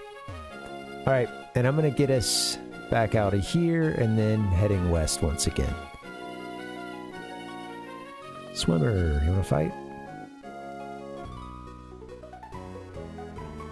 Why do men love bathing suits so much? They all ogle me.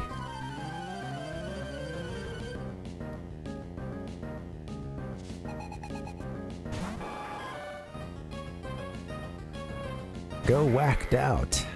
Do, do, do, do. Ma'am, we're just here for the Pokemon fight, okay? I'm sorry that that's been happening.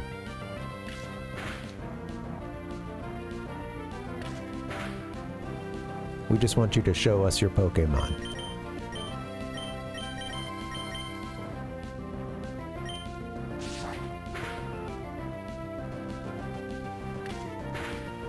And I know, deep in my heart, deep in my soul, and deep in my lungs, that one of these 25 women is going to be the one for me.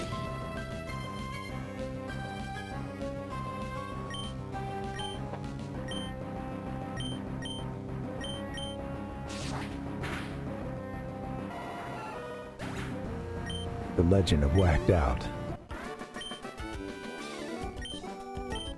I'll have to save before they reach their next level up. Maybe it's not my bathing suit that makes men look. It must be my beauty. Hiya, Parv, it's Isaac. My Pokemon are growing up in decent ways. I'd really like to have another battle with ya. I'll keep an eye out for you around Route 117. See you soon. Yeah, we got a lot of battles lined up.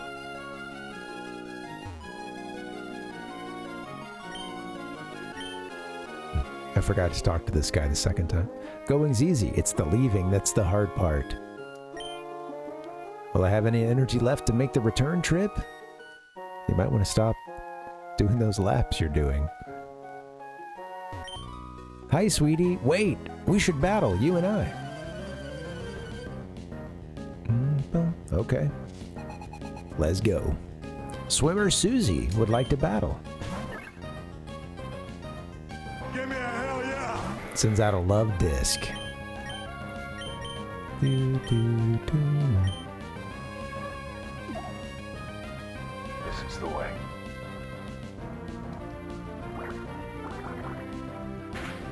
Love disc used water gun.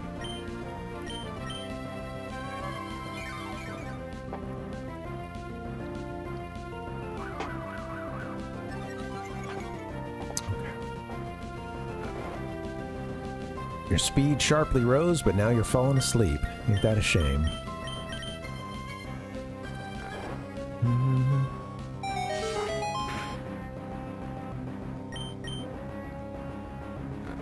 Doo-doo.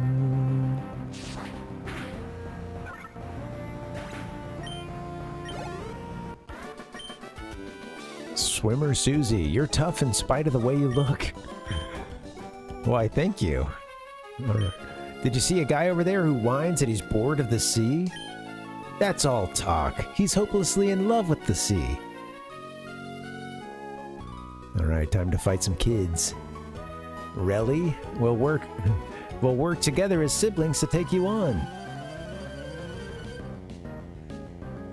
What's your little brother's name? Sis and Bro, Relly and Ian would like to battle.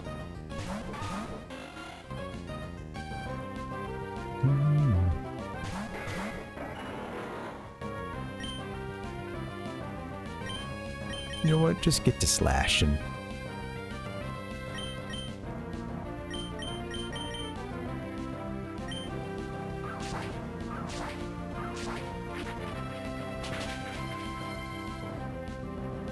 There you go. Goodbye, Azumarill. It's a cool little sprite there.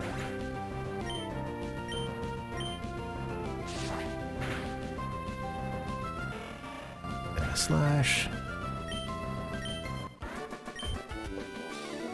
We couldn't win, even though we worked together.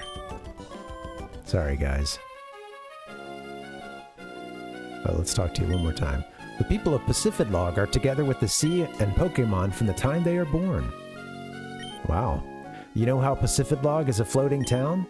So, wherever there is the sea, that's a part of Pacifidlog. Oh, here we are. Look at this. It looks cool. Oh, cool. Look as you walk around the little, little bridge here. A little pontoon bridge. It dips into the ocean. What a cool little town. Well, let's hit that Pokemon Center. I walked right past it. And you know what? This might have to be where we stop for the night. I might hit the Pokemon Center and... You know, I think we need to go... I think I'm supposed to go back to that seafloor cavern, which I confused for something else. And I think we're supposed to use that to get to, you know, the next town we're supposed to be in, but... Oh, look at this! Pacifidlog town floats on top of a colony of Corsola. If I told you that, would you believe me? The ancestors of the people in Pacifidlog were said to have been born on boats and then lived and died aboard them. I understand that they lived that way because they were searching for something. It's an interesting little town we got here, huh? Really, Palpuck, that's cool. I've never played that game. I always wanted to get around to it. I don't intend to be going nowhere fast in the sticks like this forever. You watch, or at least some of the Gaia games. You watch me, I'll get out to the city and become a huge hit. You watch me, I'll get out to the city and become a huge hit. Seriously, I'm gonna cause a huge explosion of popularity. If you overheard that, I'll happily teach explosion to your Pokemon. Not right now. I'm gonna take a note on that, though. Got a little note for all the folks trying to teach us something. Alright, I need another bio break. That's also like making me think, hey, let's get out of here. Alright guys, you know what? Here's what I'm gonna do. I'm gonna wrap this up on my own. Because I shouldn't go and get the bio break and then stop the stream. So let me just pause this game. And I'll have to wrap this up after the stream, but yeah. This poor guy getting turned down because he lives in the country, he thinks. But yeah. Anyway.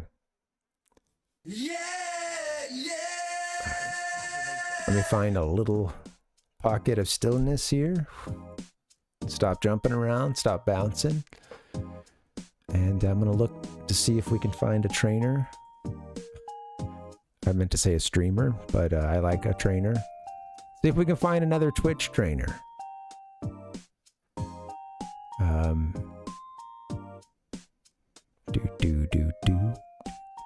You know what? It might be time for...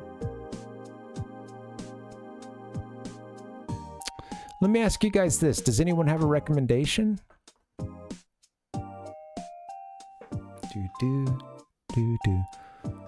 Anywhere we should raid into? I won't be able to stick around for too long, but yeah, kind of like last night. I'm not seeing the longest list of folks that we raid into regularly. I don't see many on at all. So yeah, if anybody knows any recommendations, I'll run with that. If not, maybe we could go into someone else playing Pokemon game.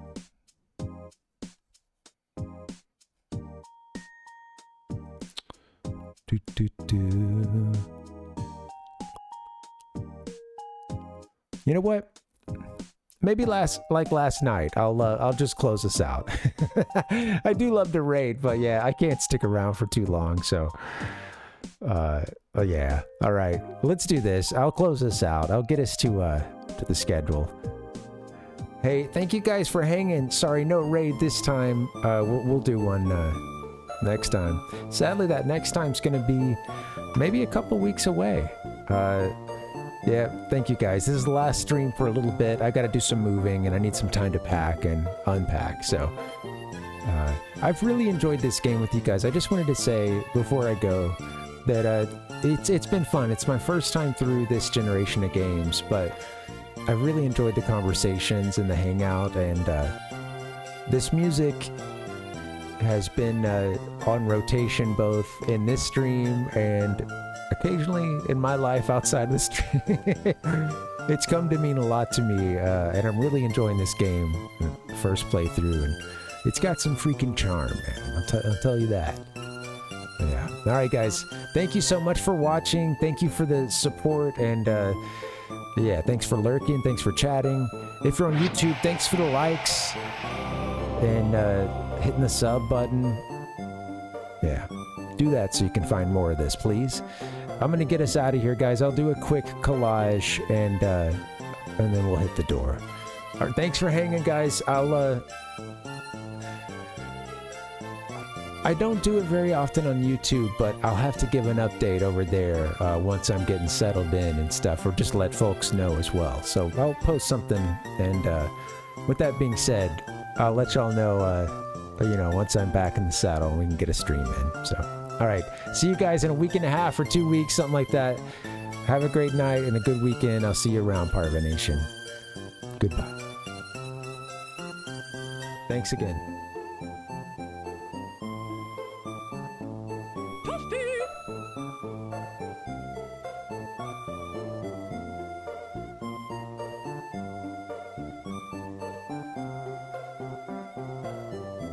In Japan, they call it ninja.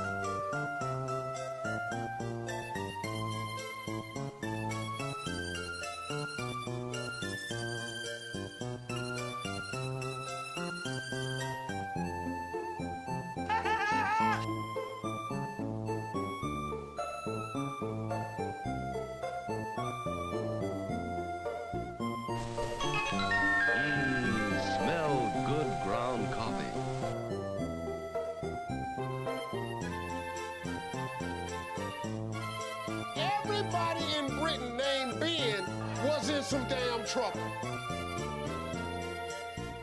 He's cheating on you. Dump his ass. The graphics and sound just blew my fucking balls off.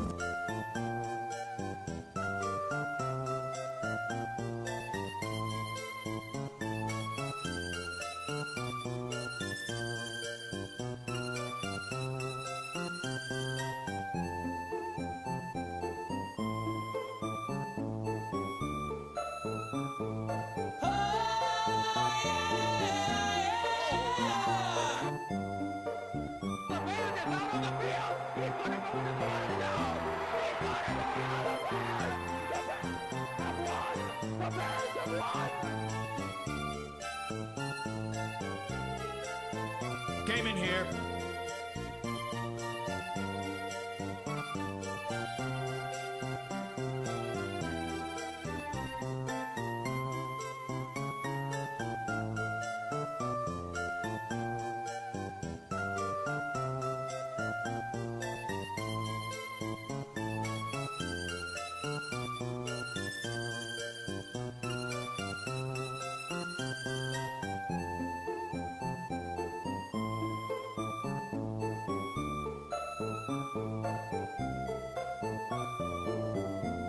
Oh, wow!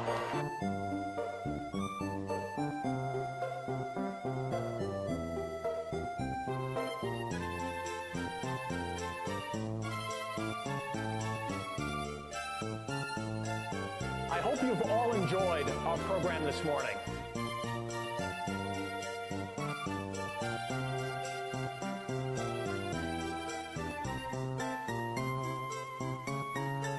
It's time to wrap up this CDI shitfest.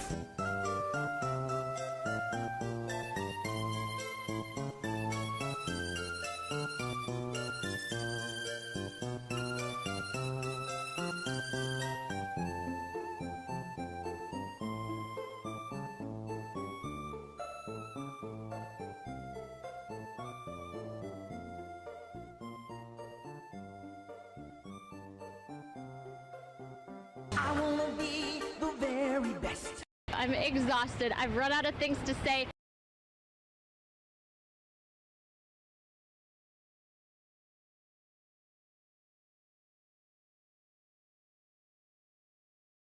Fatality. Good night, everybody. Thanks a lot.